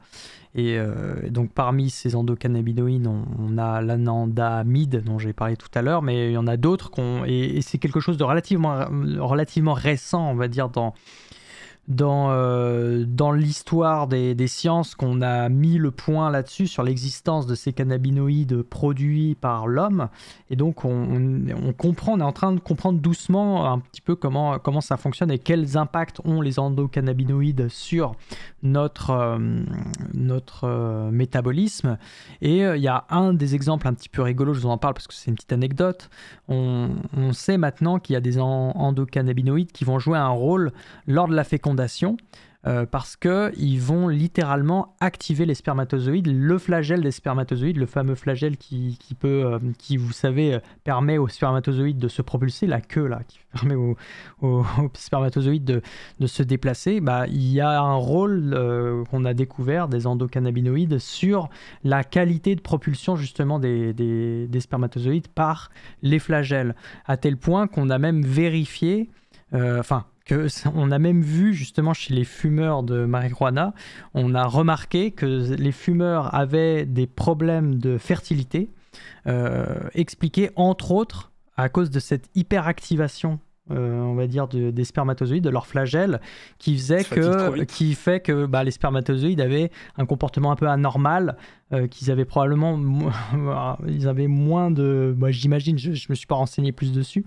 mais j'imagine qu'ils avaient probablement plus de difficultés à se déplacer ou à se faire propulser par le flagelle, quoi. Donc c'est ça aussi qui est un peu pas rigolo, mais qu'on découvre, qu'on remarque chez les gens qui consomment certaines substances, parce que ces substances-là vont avoir un impact un rôle que jouent déjà normalement les endocannabinoïdes de chez nous, mais ce rôle-là va être remplacé par des substances extérieures qui vont un peu flinguer le système et le dérégler.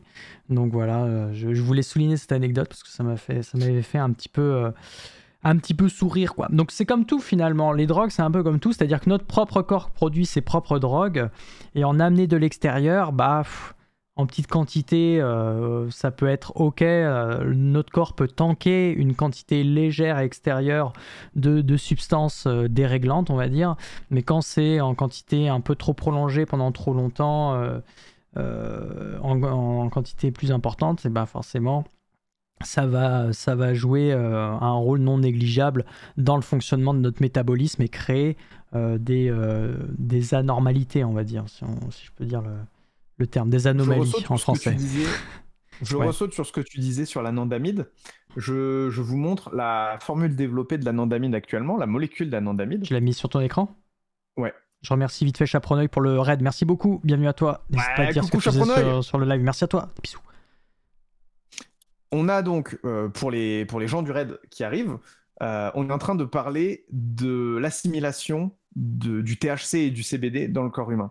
Et en fait, pour vous montrer pourquoi est-ce que ça intervient, pourquoi est-ce qu'on peut absorber du THC et qu'il a un effet sur le corps, c'est qu'on a des récepteurs dans les terminaisons nerveuses, dans les synapses de nos neurones, où on peut venir greffer des molécules. Et alors, là, vous vous dites, la molécule que je suis en train de vous montrer, c'est l'anandamide, c'est un endocannabinoïde, c'est une molécule type cannabis produite par le corps.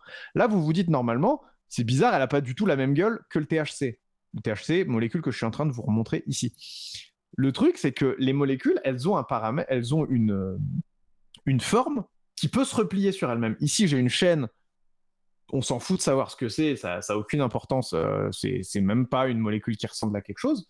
Mais cette chaîne, je peux la tourner sur elle-même pour lui faire prendre une autre forme. Et alors là, c'est ce qu'on appelle une gêne stérique. Quand on parle de chimie, il y a la gêne stérique qui intervient, c'est les interactions entre les atomes d'une même molécule. Et donc, il y a des aspects d'aimantation qui vont se repousser les uns les autres pour forcer des formes plus ou moins adaptées à la survie de la molécule. Et donc, je peux vraiment tourner ma molécule dans tous les sens. Là, je ne fais pas attention à la gêne stérique, évidemment, mais il y a des liaisons qui vont pouvoir faire prendre des conformations.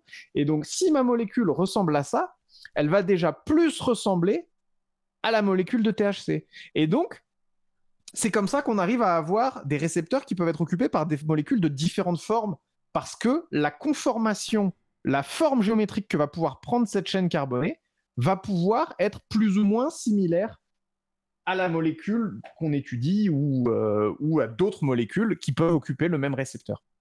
C'est là où je voulais en venir. Ouais, l'anandamide. C'est l'anandamide que tu montres là? Là, ce que je montre, c'est l'anandamide. Ok. Ouais.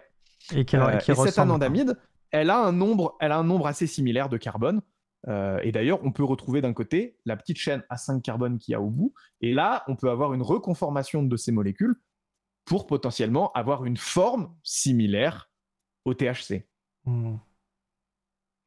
Ouais, donc c'est important, encore une fois, on vous fait... là, ce qui est important de retenir, c'est vraiment l'accent sur les formes géométriques, l'importance de l'agencement en 3 dimensions des atomes dans l'espace au sein d'une molécule, qui explique, on va dire, les propriétés de la molécule sur les fameux récepteurs qu'on a au niveau du système nerveux.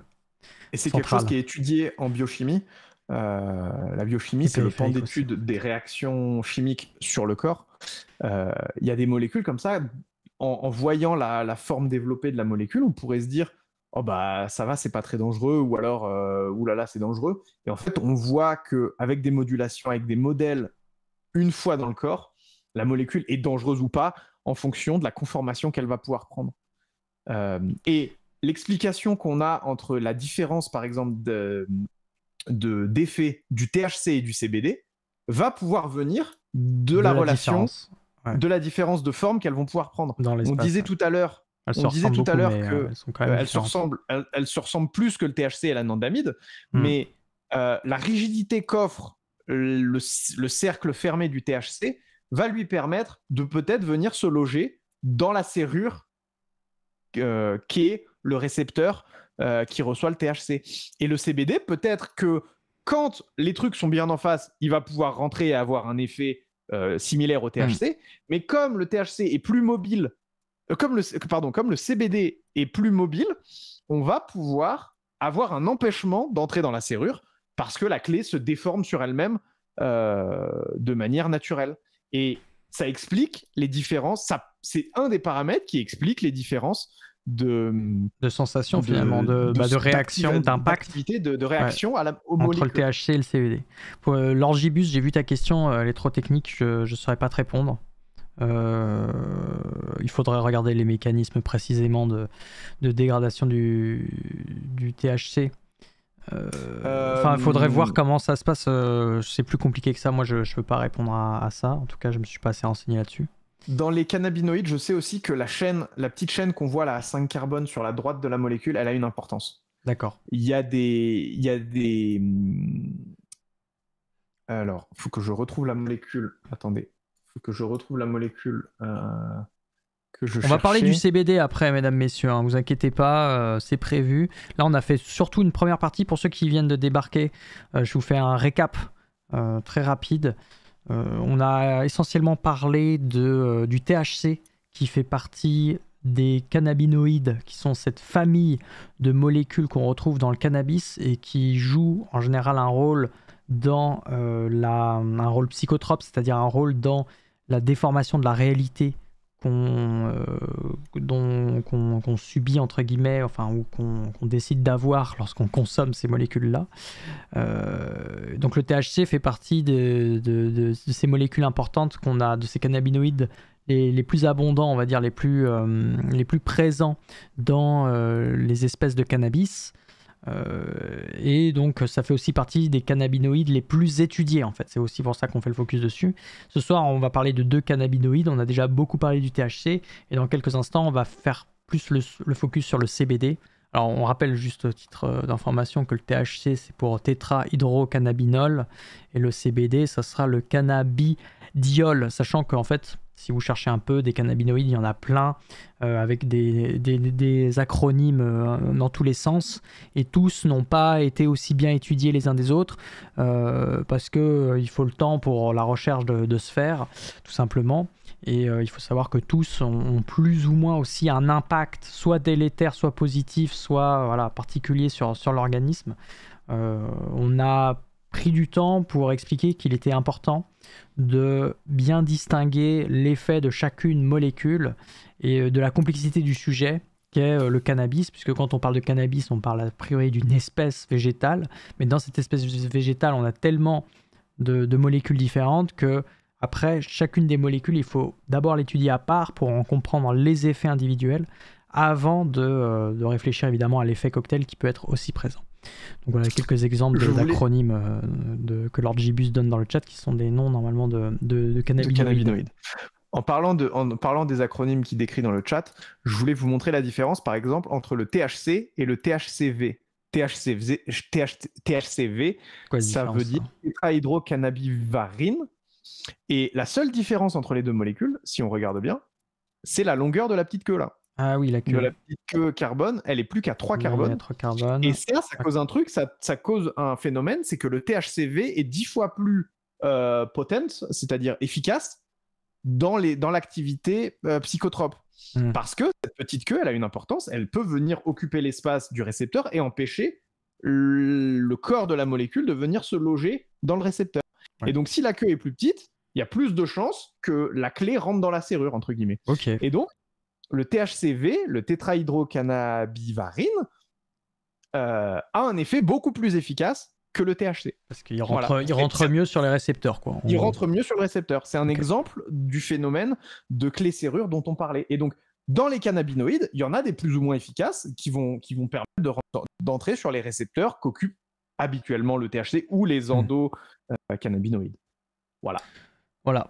Et pour conclure aussi sur le THC, donc on a déjà abordé cet aspect, mais c'est pour ceux qui débarquent et qui ne sont pas trop au courant. Donc le THC, aujourd'hui, il est interdit dans beaucoup de pays parce que ça reste une molécule qui est toxique, qui est probablement, mais à confirmer, responsable de l'augmentation de la probabilité d'avoir des cancers et en plus des cancers héréditaires. Donc pas cool. Donc c'est une molécule qui reste toxique, même si elle a des propriétés thérapeutiques qu'on peut utiliser en seconde intention, après avoir probablement, si pour certains traitements très particuliers, sur ordre du médecin, eh bien, il y a éventuellement le THC qui peut être utilisé, mais c'est pour des cas particuliers et en seconde intention, comme je l'ai dit. Donc globalement, du fait de sa toxicité, c'est une molécule qui est globalement interdite au moins, ou juste autorisée pour la thérapie, mais pas autorisée à des fins récréatives, sauf dans certains pays, mais globalement, elle est plutôt interdite. Après, évidemment, ça se retrouve dans le cannabis, forcément, même si ça se retrouve pas forcément en grande quantité, parce que je suis pas fumeur de latte, donc je connais pas les différentes espèces qu'on retrouve, les différents produits qu'on retrouve sur le marché. Si vous avez des infos là-dessus, vous pouvez partager dans le chat, hein, mais encore une fois, on n'est pas là pour faire la promotion, ni vous dire que c'est pas bien, parce que vous êtes responsable parce que vous adulte. êtes touriste en Hollande habituellement. Voilà, c'est ça. Voilà, hein, bon, restez tranquille quand même. Tranquille. On n'a pas envie de faire ban nos chaînes. Bon, après, je pense qu'en réalité, on voit bien que c'est un stream culturel et qu'on n'est pas là pour faire la promo. C'est plus informatif, oui, que l'apologie du cannabis. Et maintenant, on vous propose de parler du CBD, du coup. Le cannabidiol, je vais y arriver, cannabidiol, qui est une molécule, comme tu l'as dit, qui ressemble pas mal au THC, mais qui a quelques différences. Et à cause de ces différences de géométrie dans l'espace, ça forcément induit aussi des différences d'impact sur notre organisme. Et c'est ça qui est important et qu'on va souligner, parce que cette molécule a un traitement législatif bien différent justement du THC qu'on a vu, qui était au contraire, le THC étant classé comme substance psychotrope, donc substance qui a une influence sur notre perception de la réalité. Étant psychotrope, le THC est d'autant plus surveillé, contrôlé et interdit, contrairement au CBD, on peut commencer par là, qui n'est pas classé comme psychotrope. En fait, plot twist. Parce que, et c'est là où peut-être vous pouvez débattre dans le chat, mais le fait que le CBD soit pas classé psychotrope joue un rôle dans la législation et fait poser un peu des questions aussi sur sa réelle capacité finalement à vous faire ressentir des choses et à vous faire planer.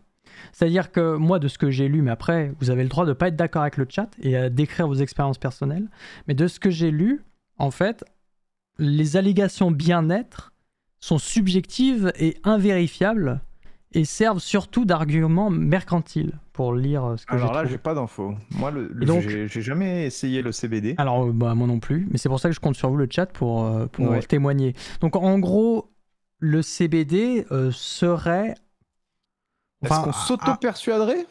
Bah, a priori, il n'y a pas... Alors, je comprends pas pourquoi il est dit que ça serait invérifiable, parce qu'on est capable de vérifier quand même, normalement, les... Je veux dire, l'alcool, par exemple, les effets... Tu as la source de cette assertion? Bah, c'est sur Wikipédia. Voilà, c'est ça la source.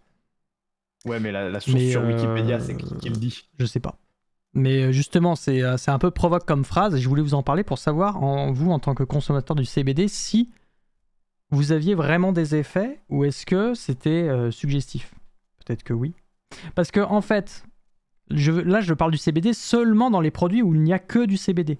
Et c'est ça le truc. C'est que, est-ce que, pour les gens qui vont répondre éventuellement dans le chat, est-ce que l'effet ne vient pas des autres cannabinoïdes que d'habitude on consomme lorsqu'on fume du cannabis, tu vois?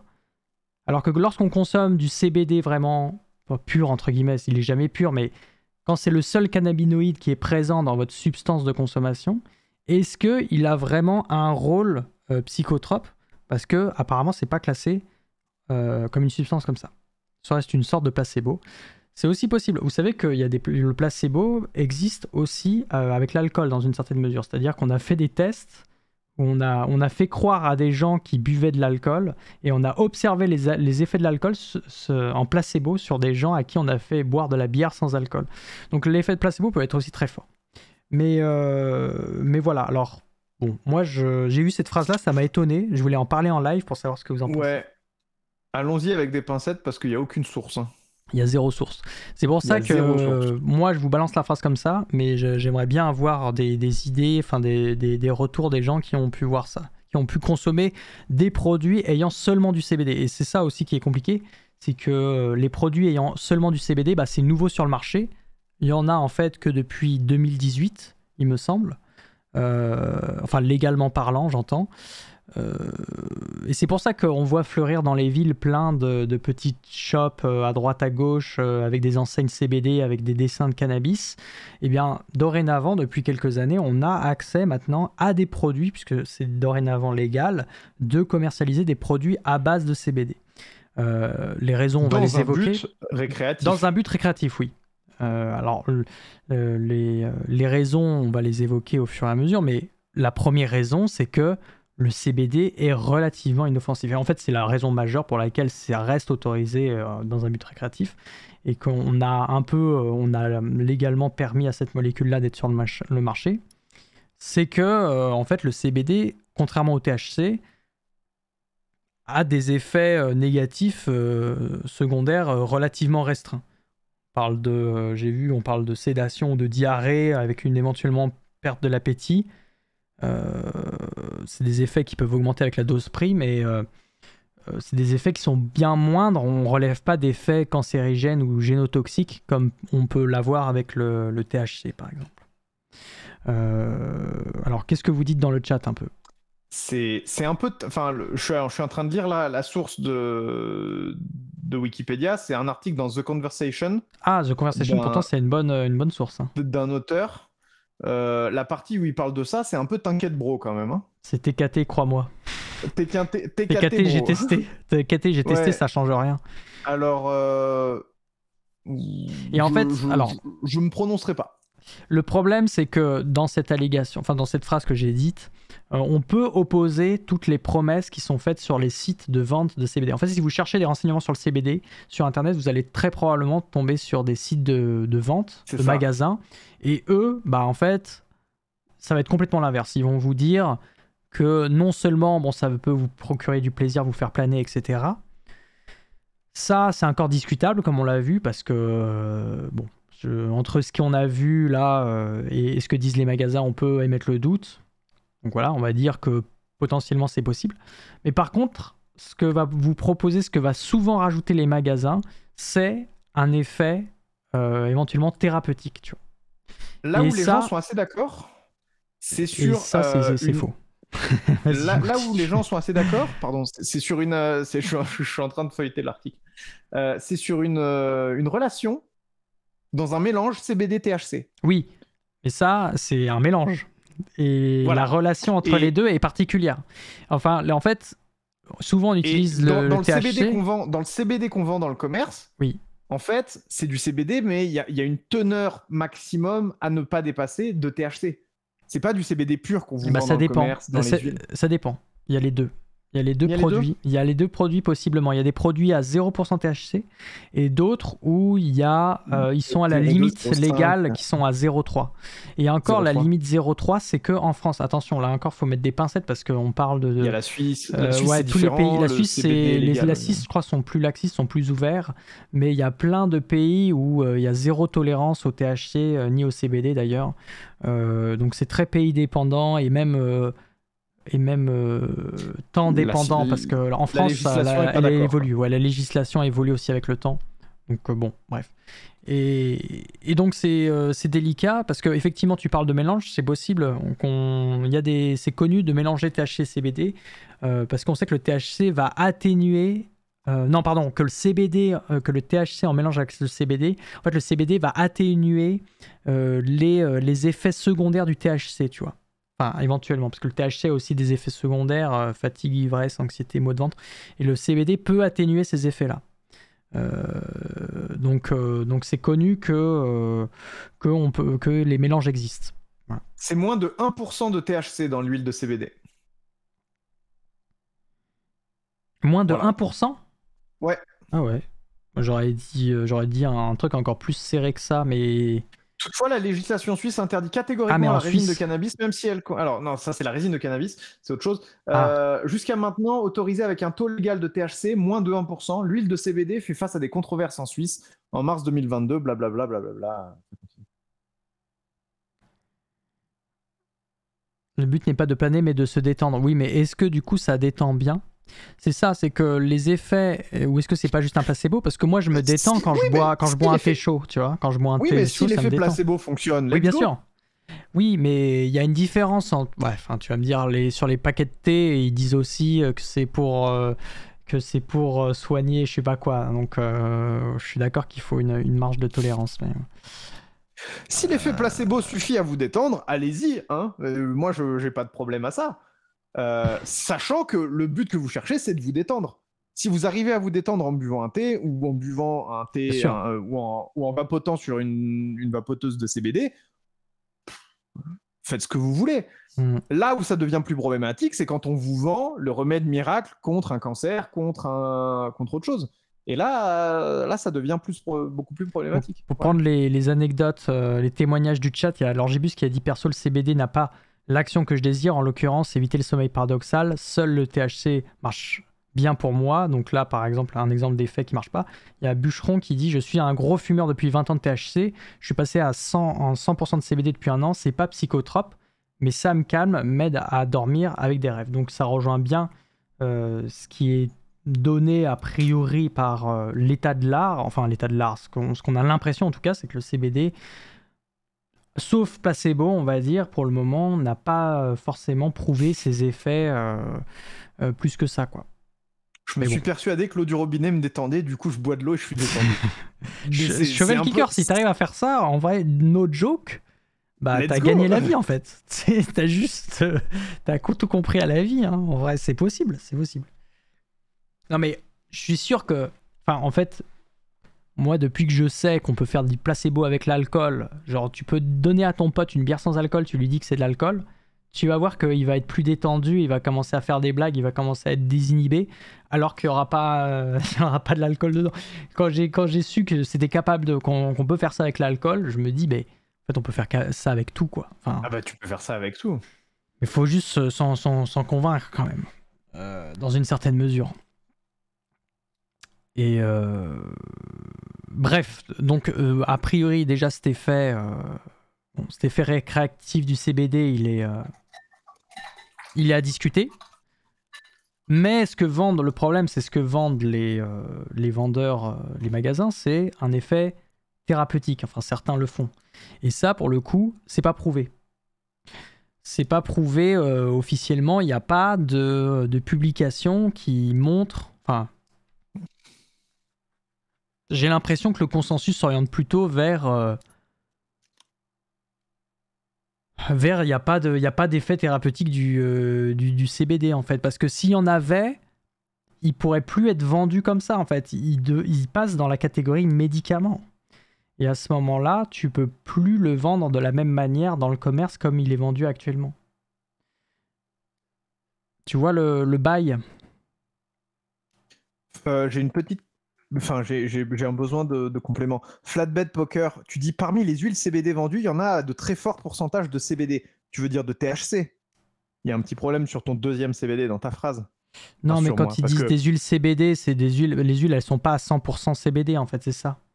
Quand tu vends une Ok. huile à base de CBD, Oui. c'est une huile qui contient un certain pourcentage de CBD, mais Oui. le reste, c'est la matrice, quoi. Enfin, le reste, c'est des Ok. trucs qui ont pas de. C'est un solvant. Ouais, je sais pas ce que c'est en vrai. Je connais pas la formulation du produit, mais. Ça Voilà. doit être de l'huile de tournesol. Ça doit être un truc. Ça doit être un truc. Non, mais ça doit être un truc. Un lipide qui permet la solubilisation Oui, du probablement. CBD Bah dedans. oui, non, c'est sûr, c'est sûr. Donc voilà, depuis sa commercialisation à grande échelle, le CBD fait l'objet de nombreuses études scientifiques destinées à lui trouver des applications thérapeutiques qui demeurent toutefois faibles à l'heure actuelle en Ouais. dépit des revendications des vendeurs. Donc ça ne veut pas dire qu'il n'y en a pas. Je suis sûr que si vous cherchez dans la littérature, vous trouverez des publications qui disent ah, on a réussi à mesurer telle ou telle chose. Mais en fait, ça reste à prouver par plus de bibliographie en fait.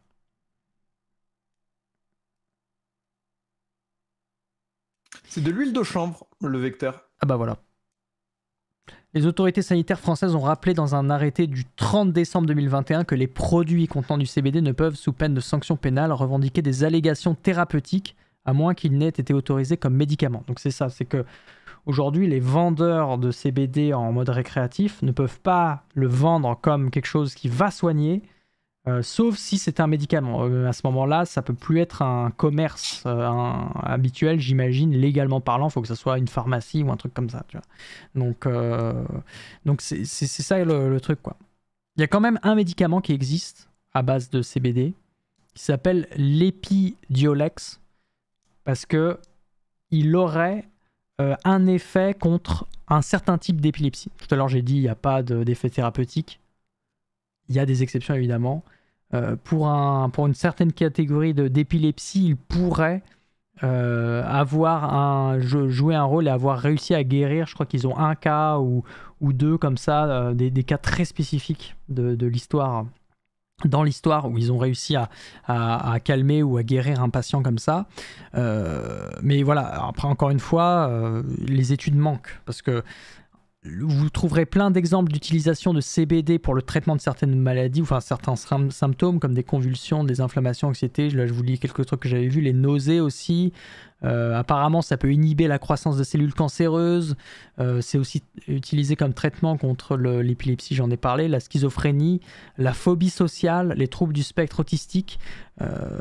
Et il contient des propriétés anxiolytiques et antidépressives. Les phobies sociales, Donc, tu bois une bière, oui. ça te désinhibe aussi. Non, mais voilà, non, mais après, c'est-à-dire qu'on peut attribuer un certain nombre de bienfaits à cette substance-là parce que, historiquement parlant, il y a eu des cas où on a utilisé ça et effectivement le patient s'est calmé, mais il n'y a pas eu j'ai l'impression, de littérature stricte et solide pour prouver ces effets-là sur tous les symptômes que je vous ai dit.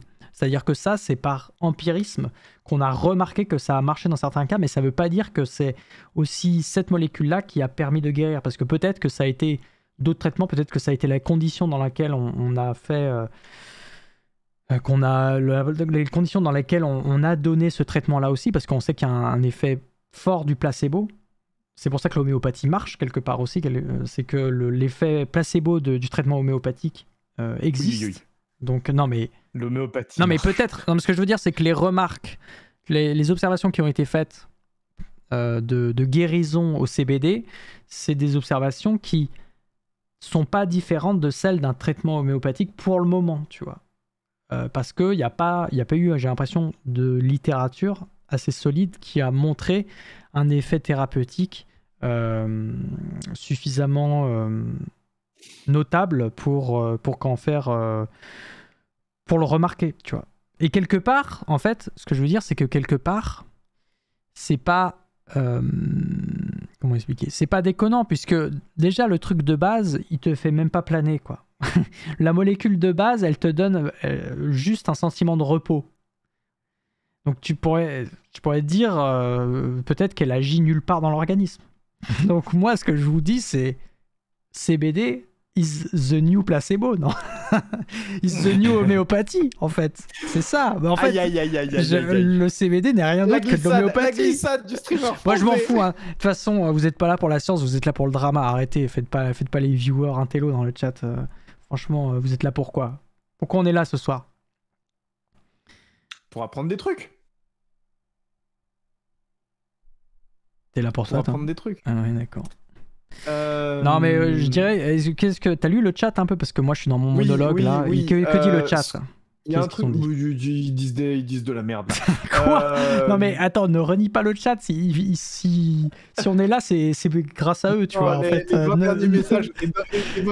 Ne frappe pas. C'est quoi déjà l'expression? Ne frappe pas ceux qui te nourrissent ou je sais pas quoi là. Ce qui est important, c'est que je voudrais revenir sur l'origine historique de la découverte de l'effet psychotrope du cannabis. Il faut bien imaginer que les populations mésopotamiennes, par exemple, là où se sont développées les cultures de chanvre, elles ont utilisé le chanvre dans un but autre que la consommation sous forme de fumée, ou de vapeur, ou de tisane, etc. Le chanvre, au départ, c'est un très très bon, une très très bonne fibre pour fabriquer des vêtements, pour fabriquer des cordes, pour fabriquer plein de trucs. Et le chanvre, c'est encore utilisé aujourd'hui pour faire des vêtements, pour faire des fibres, pour faire des matériaux. Et j'imagine que le truc, ça a été cette chemise me plaît pas, elle est en chanvre, je la jette au feu. Et quand tu la jettes au feu, tu te dis oula, pas bien moi. J'ai brûlé quelque chose, et on se retrouve avec un effet. Ouais. Et je pense que c'est un peu comme ça qu'est apparu le phénomène. On a brûlé des cultures de chanvre, on a vu qu'il y a certains pieds qui avaient des effets psychotropes, d'autres pas. Et donc, comme le disait Lord Gibus tout à l'heure, le chanvre, c'est du cannabis avec moins de 1% de THC dans la plante. Et donc, en fonction de la sélection des pieds de cannabis, on peut faire des sélections artificielles aussi. Voilà, on a fait de les faire reproduire de fibres et de plantes pour les utilisations qu'on voulait en faire. Et donc, les utilisations psychotropes, on a fait des boutures, on a fait des transformations pour augmenter la production de THC dans les plantes, et on se retrouve avec des plantes, avec des variétés de cannabis de plus en plus psychoactives, parce que le THC, la concentration de THC augmente drastiquement dans la plante, mais c'est des mutants génétiques qu'on a produits nous-mêmes synthétiquement. Et le chanvre en lui-même, c'est resté une plante fibreuse très utile pour faire des cordages, pour faire des fibres, pour faire des tissus, etc., etc. Et donc, je pense qu'on a vraiment une évolution des mœurs et de l'utilisation dans l'histoire qui est super intéressant, parce que en regardant l'évolution technique par le prisme des matériaux disponibles, on obtient des molécules psychoactives qu'on peut utiliser en médicaments par la suite. Et ça, c'est vraiment fascinant, je trouve. C'est vrai. Voilà, Lord Gibus, 26 791 différentes variétés de cannabis. Elles sont pas toutes là pour la fibre. Hein. Je pense que des gens comme des chamans ont essayé de fumer toutes les plantes possibles une fois découvert l'effet d'une seule plante fumée. Il n'y avait plus qu'à tester toutes les autres. C'est comme ça qu'on faisait la science à l'époque. Bah ouais, c'est empirique. Hein. Non, mais voilà, tout ça pour dire que il faut savoir de quoi on parle, en fait. Parce que une des raisons pour lesquelles le CBD finalement est devenu légal et autorisé, bon, pas partout encore, mais quand on a vu des magasins s'ouvrir, c'est qu'on n'a pas réussi à trouver grand-chose dans cette molécule d'intéressant en termes de propriétés, c'est-à-dire que ni thérapeutiquement, bon, il n'y a pas encore d'effet prouvé, et même en termes d'impact sur la santé, CBD, là, du CBD. Du CBD. Oui. Donc en fait, au bout d'un moment, tu te dis, pourquoi pas, pourquoi on interdirait une molécule qui finalement a quasiment pas d'effet, ou un effet a priori neutre sur la santé? Et c'est là où tu vois tout le poids culturel finalement, et le côté du... quelqu'un faisait la remarque tout à l'heure, il y a un côté un peu... là forcément un peu cool, ou un peu voilà, CBD, tout de suite il y a l'image de la plante de cannabis, t'es en mode ah ouais, on sent baba cool, etc. Désolé hein, pour je suis sûr mais c'est ça la... essentiellement je ce suis qui sûr fait que ça qu'avant la marche. soirée là, dans le chat, tu disais les cannabinoïdes, t'as plein de préjugés qui arrivent tout de suite. Et c'en est un, le CBD c'est un cannabinoïde, mais ce n'est pas un psychotrope. Mais la racine cannabinoïde, la racine cannabis, elle est chargée culturellement. Et oui, parce il y a une charge de préjugés dessus. Et qu'on en consomme ou pas, savoir qu'on produit nous-mêmes des cannabinoïdes, je suis sûr que ça étonne des gens, parce que on produit de la drogue. On n'en parle pas, quoi. Et donc voilà, c'est chargé culturellement, il y a une légende autour du cannabis, et j'imagine que pour les populations les moins... alors, comment le dire de manière politiquement... les populations qui ont le plus de préjugés sur le cannabis sont probablement les populations avec une moyenne d'âge assez élevée. On va le dire comme ça. Après, on peut pas reprocher aux gens de pas savoir des choses, tu vois. On est tous dans l'ignorance. Mais bien sûr. Non, mais ce que je veux dire, c'est que quand ta vie, elle a grandi sur une méconnaissance de ces sujets-là, parce qu'on le rappelle que c'est très récent, en fait. Le développement des connaissances autour des cannabinoïdes, ça date des années 60. Bah oui, mais même les tout débuts, c'est les années 60, mais c'est que peut-être dans les années 80-90. Non, mais ce que je veux dire, c'est que dans l'histoire des connaissances scientifiques, c'est tout récent, tu vois. Et que avant qu'on remarque que dans la feuille, enfin dans le cannabis, il y avait toutes ces espèces-là, et qu'après on distingue, qu'on arrive à isoler chacune des molécules, et qu'on identifie, qu'on fasse des recherches sur chacune des molécules en disant, bon, alors celle-là, à quel point elle est toxique, à quel point elle a un effet ou pas sur telle espèce, etc. La science met du temps, et moi je reprocherais pas à quelqu'un, des personnes un peu plus âgées, d'être dans l'ignorance de cette science-là qui est toute récente. Après, voilà, c'est normal, il y a plein de choses qu'on ne sait pas encore, même sur... Peut-être que le CBD, on découvrira en fait que ça a des effets effectivement thérapeutiques, et qu'il y aura dans le futur des médicaments incroyables à base de CBD qui seront top, tu vois, parce que il y aura encore des choses à découvrir et à prouver.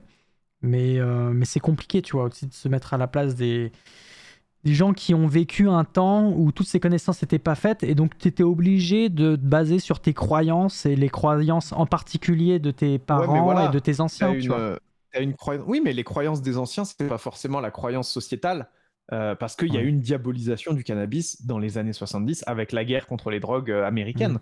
Et ça a eu une énorme influence sur le reste du monde. Quand la politique Reagan, quand le gouvernement Reagan lance la guerre contre les drogues, ça a conditionné le reste du monde occidental à diaboliser les drogues. Et aujourd'hui, on vit encore dans cette diabolisation, malgré l'évolution des techniques et l'évolution des analyses qui ont prouvé que y avait des cannabinoïdes plutôt inoffensifs, il y avait des cannabinoïdes assez efficaces, etc. etc. Donc, il y a vraiment une...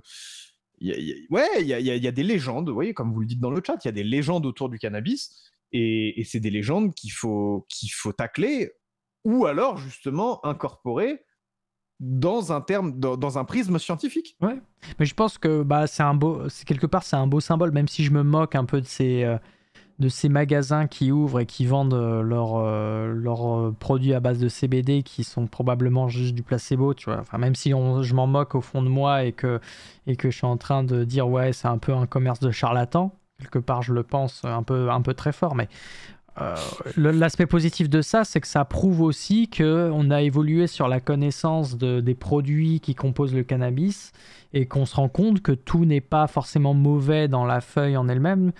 Enfin, on sait faire la distinction entre vraiment la molécule qui a un impact délétère, donc par exemple le THC, et il y en a d'autres aussi dans le cannabis, il n'y a pas que celle-là évidemment, mais on a bien vu, on a passé du temps pour expliquer le THC, comment le THC était problématique, mais que y a d'autres molécules comme le CBD qui finalement, a priori, ne posent pas trop de problèmes, quoi. Et c'est marrant comme, voilà, après, culturellement, c'est repris et que ça devient un élément de culture parce que ça nous rapproche du cannabis. Ça a la même racine. Enfin, ça se prononce cannabidiol, donc t'es en mode, bon, bah, c'est du cannabis, alors que non, quoi. Mais bref, c'est intéressant qu'on ait aujourd'hui, voilà, qu'on soit capable de faire la distinction. Et enfin, tout le monde n'est pas au courant de ce qu'on vous a raconté ce soir, mais je pense qu'au fur et à La France mesure. entière n'est pas derrière leur écran pour regarder Formule Bah, Brut? pas encore, non. Là, vous êtes 30 chez moi, donc c'est pas tout à fait. Je crois pas qu'on soit 30 Français dans le monde. On sera peut-être un peu plus. Mais bon, bref, vous avez compris notre discours là-dessus. C'est que finalement, c'est super intéressant de voir la complexité du sujet que représentent finalement les cannabinoïdes, oui, je vais y arriver, puisque tous ne sont pas dangereux, tous n'ont pas non plus d'effets ni thérapeutiques ni récréatifs comme on peut s'y attendre, et que lors des débats citoyens ou lors des débats réglementaires et de tout ce qui est lié à la législation, il faut prendre en compte aussi l'état de l'art scientifique et évoluer vers une société finalement qui est plus juste en prenant en compte ces connaissances-là qu'on a pu développer et se rendre compte de ce qui est vraiment dangereux, de ce qui ne l'est pas finalement. Et ça ne peut se faire que avec du temps, de l'énergie et de l'argent dépensés dans toutes ces recherches-là qui nous permettent de construire ces connaissances. D'où le fait que la chimie est importante là-dessus pour comprendre les mécanismes d'action de ces molécules-là et après prendre les bonnes décisions à l'échelle sociétale pour vivre tous et toutes dans de meilleures conditions. Je remercie Vivi qui nous a raid. Elle était en train de checker un dossier de subvention. Vivi est une streameuse qui est experte URSAF. Ah mais oui, c'est ça, je crois que j'avais vu passer. Oui. Faut que toi aussi t'as des milliards de questions. Comment ça marche la vie en fait. Parce que nous on peut vous expliquer le CBD, hein. Mais alors par contre remplir une feuille de, c'est quoi déjà les impôts là, les trucs. Et donc yo. Moi on m'a dit ici Vivi c'est une ceinture noire URSAF. Nice. Alors à partir de là voilà, il va y avoir des DM qui vont partir. Bref, merci beaucoup de nous rejoindre. On est en train de finir une émission sur le THC et sur le CBD, l'émission Formule Brute. C'est une émission qu'on fait en binôme avec Robin, ici présent. Et c'est une émission où on décortique une molécule par émission.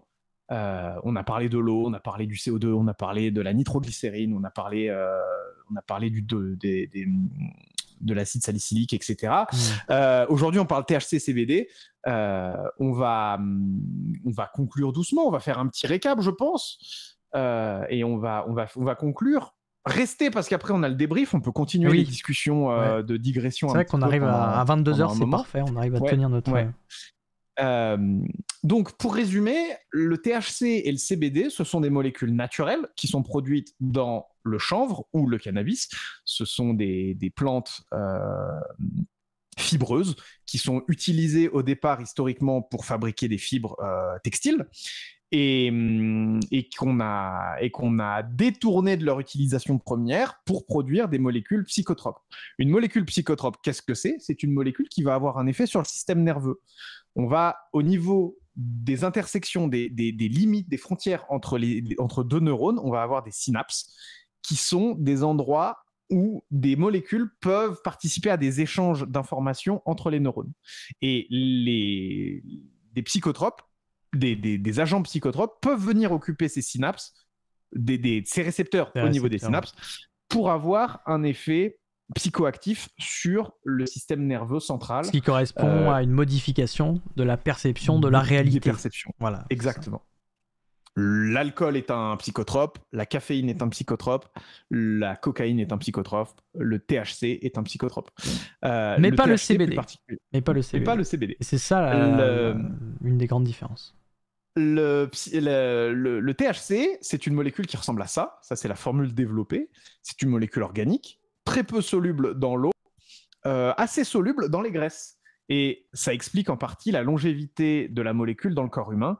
Elle va avoir tendance à se dissoudre dans les graisses présentes dans le corps et elle va pouvoir perdurer assez longtemps. La moitié de la concentration de THC qu'on a pu absorber au moment de tirer sur un joint ou quoi disparaît au bout de 4,3 jours, ce qui est assez long quand on compare à l'alcool, par exemple, qui est éliminé en quelques heures. N'importe qui s'est peinté la gueule en soirée aura vécu cette expérience, aura réalisé l'expérience. Le dégrisement prend du temps et peut être douloureux, mais ça dure une nuit, quoi. Vous dormez une nuit, vous vous réveillez le lendemain matin, il est possible que vous soyez encore un peu en état d'ébriété, mais normalement, ça devrait aller. Et donc, ce THC vient se fixer sur des récepteurs. Pourquoi est-ce qu'on a ces récepteurs au départ? On peut se poser la question, on en a parlé aujourd'hui. Pourquoi est-ce qu'on a ces récepteurs? Je te laisse enchaîner, Robin, peut-être. Oula, la patate chaude. Ces récepteurs. Ces récepteurs, à la base, pourquoi on en a? Parce que notre organisme, en fait, il produit ses propres drogues, entre guillemets. Enfin, notre organisme produit ses propres cannabinoïdes. Alors, les cannabinoïdes, on l'a pas dit. On l'a dit, mais là, dans le résumé, on l'a pas dit. Mais non, pour résumer, c'est la famille. Les cannabinoïdes, ce sont les molécules qui sont présentes dans le cannabis. Okay, il y en a à peu près une centaine qu'on connaît à l'heure actuelle et qui ont toutes plus ou moins un rôle on va dire, qui ont toutes plus ou moins un impact sur notre organisme en termes soit thérapeutiques, soit délétères. Et ce qu'il faut savoir, c'est qu'on a découvert il n'y a pas si longtemps que ça, dans les années 90, donc c'est très récent, que notre propre corps, en fait, produisait lui aussi des cannabinoïdes. Donc on appelle ça des endocannabinoïdes, qui sont des cannabinoïdes qui viennent de chez nous et qui ont justement un rôle dans la régulation de certaines de nos humeurs et dans le circuit de la récompense. Quoi. Ouais, c'est des... Ouais, je sais pas si le terme d'hormones est juste, mais oui, voilà, c'est en tout cas elles servent à transmettre un signal, c'est des hormones. Ouais, bon, bah voilà, en fait, c'est des neurotransmetteurs pour être très précis, mais oui, ça joue un rôle dans la transmission du signal au moins. Et donc en fait, on a ce mécanisme-là qui existe, qui est naturellement présent chez nous, mais voilà, qui fonctionne selon certaines règles bien précises, qui sont celles de notre métabolisme, donc l'ensemble des réactions qui se passent dans notre corps. Bref, quand on consomme du cannabis ou une substance psychoactive comme le THC ou même le CBD, en fait, ce qui va se passer, c'est que ces substances, ces molécules qu'on ingère, vont venir remplacer nos endocannabinoïdes, ils vont venir prendre leur place, venir finalement activer ce que devrait activer en temps normal nos endocannabinoïdes. Donc ça va venir un petit peu hacker notre système de la récompense, entre autres, et donc créer tout un tas de réactions chimiques au sein de notre corps qui vont nous faire ressentir certaines émotions et nous faire éventuellement vibrer. Pardon, j'étais en train de voir ton message. Et donc ça, on a fait un point assez longtemps là-dessus pour expliquer justement l'effet du THC, parce que c'est surtout le THC qui est psychotrope. Il faut savoir que le CBD, qui est lui-même un cannabinoïde, puisqu'il se retrouve dans le cannabis, n'est pas psychotrope, ce qui est important de le signaler, donc qui n'a pas d'effet sur le changement de nos perceptions. Même si certains consommateurs de CBD pourront dire que ça les calme ou que ça leur donne un sentiment de relaxation, ce qui n'est pas faux, hein, probablement c'est vrai. En tout cas, c'est une perception que sentent ces utilisateurs, ces consommateurs. Pour le moment, il n'y a pas eu de preuve objective avancée de cet effet vraiment relaxant. Donc bon, après... On verra ce que dit la littérature et si un jour on arrive à prouver que c'est autre chose qu'un placebo, en tout cas, ça se sera. L'autre chose importante qu'il faut souligner par rapport au CBD, donc qui lui est légal, donc pas dans tous les pays il me semble, mais légal au moins dans une bonne partie des pays européens, contrairement au THC, lui qui est interdit parce que le THC a un effet psychoactif et en plus est dangereux pour la santé, alors que le CBD, lui, n'est pas dangereux pour la santé ou a des effets secondaires très réduits et ne procure pas non plus malheureusement d'effets thérapeutiques malgré ce qu'on peut voir sur le net.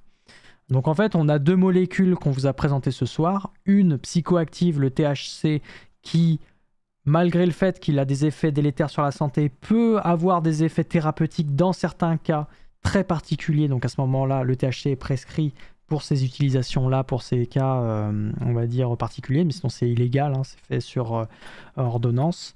Et le CBD qui, lui, est tout l'inverse, une molécule qui, a priori, ne confirme pas beaucoup d'effets sur le changement de nos perceptions et des effets thérapeutiques encore très controversés, car inexistants pour certains, en tout cas, quoi. Donc voilà, c'est intéressant de voir comment deux molécules qui sont pourtant rattachées à la même espèce végétale, qui est le cannabis, donc qui a priori véhiculent les mêmes idées, en fait sont complètement différentes et n'ont pas du tout le même impact sur l'organisme humain. C'est les raisons pour lesquelles il y en a une qui est extrêmement contrôlée et utilisée que dans certains cas, et l'autre qui au contraire devient de plus en plus banalisée et fait l'objet justement de commerce. Donc je parlais évidemment du THC et d'un côté et du CBD de l'autre. Voilà, c'est la conclusion. Et on dit au revoir. C'était un bon résumé. Un bon résumé, ouais. On dit au revoir à YouTube. Des bisous. Merci d'avoir été là. On dit au revoir, ouais. N'hésitez pas YouTube à venir en live pour ne pas rater la suite. Ciao. Bye bye.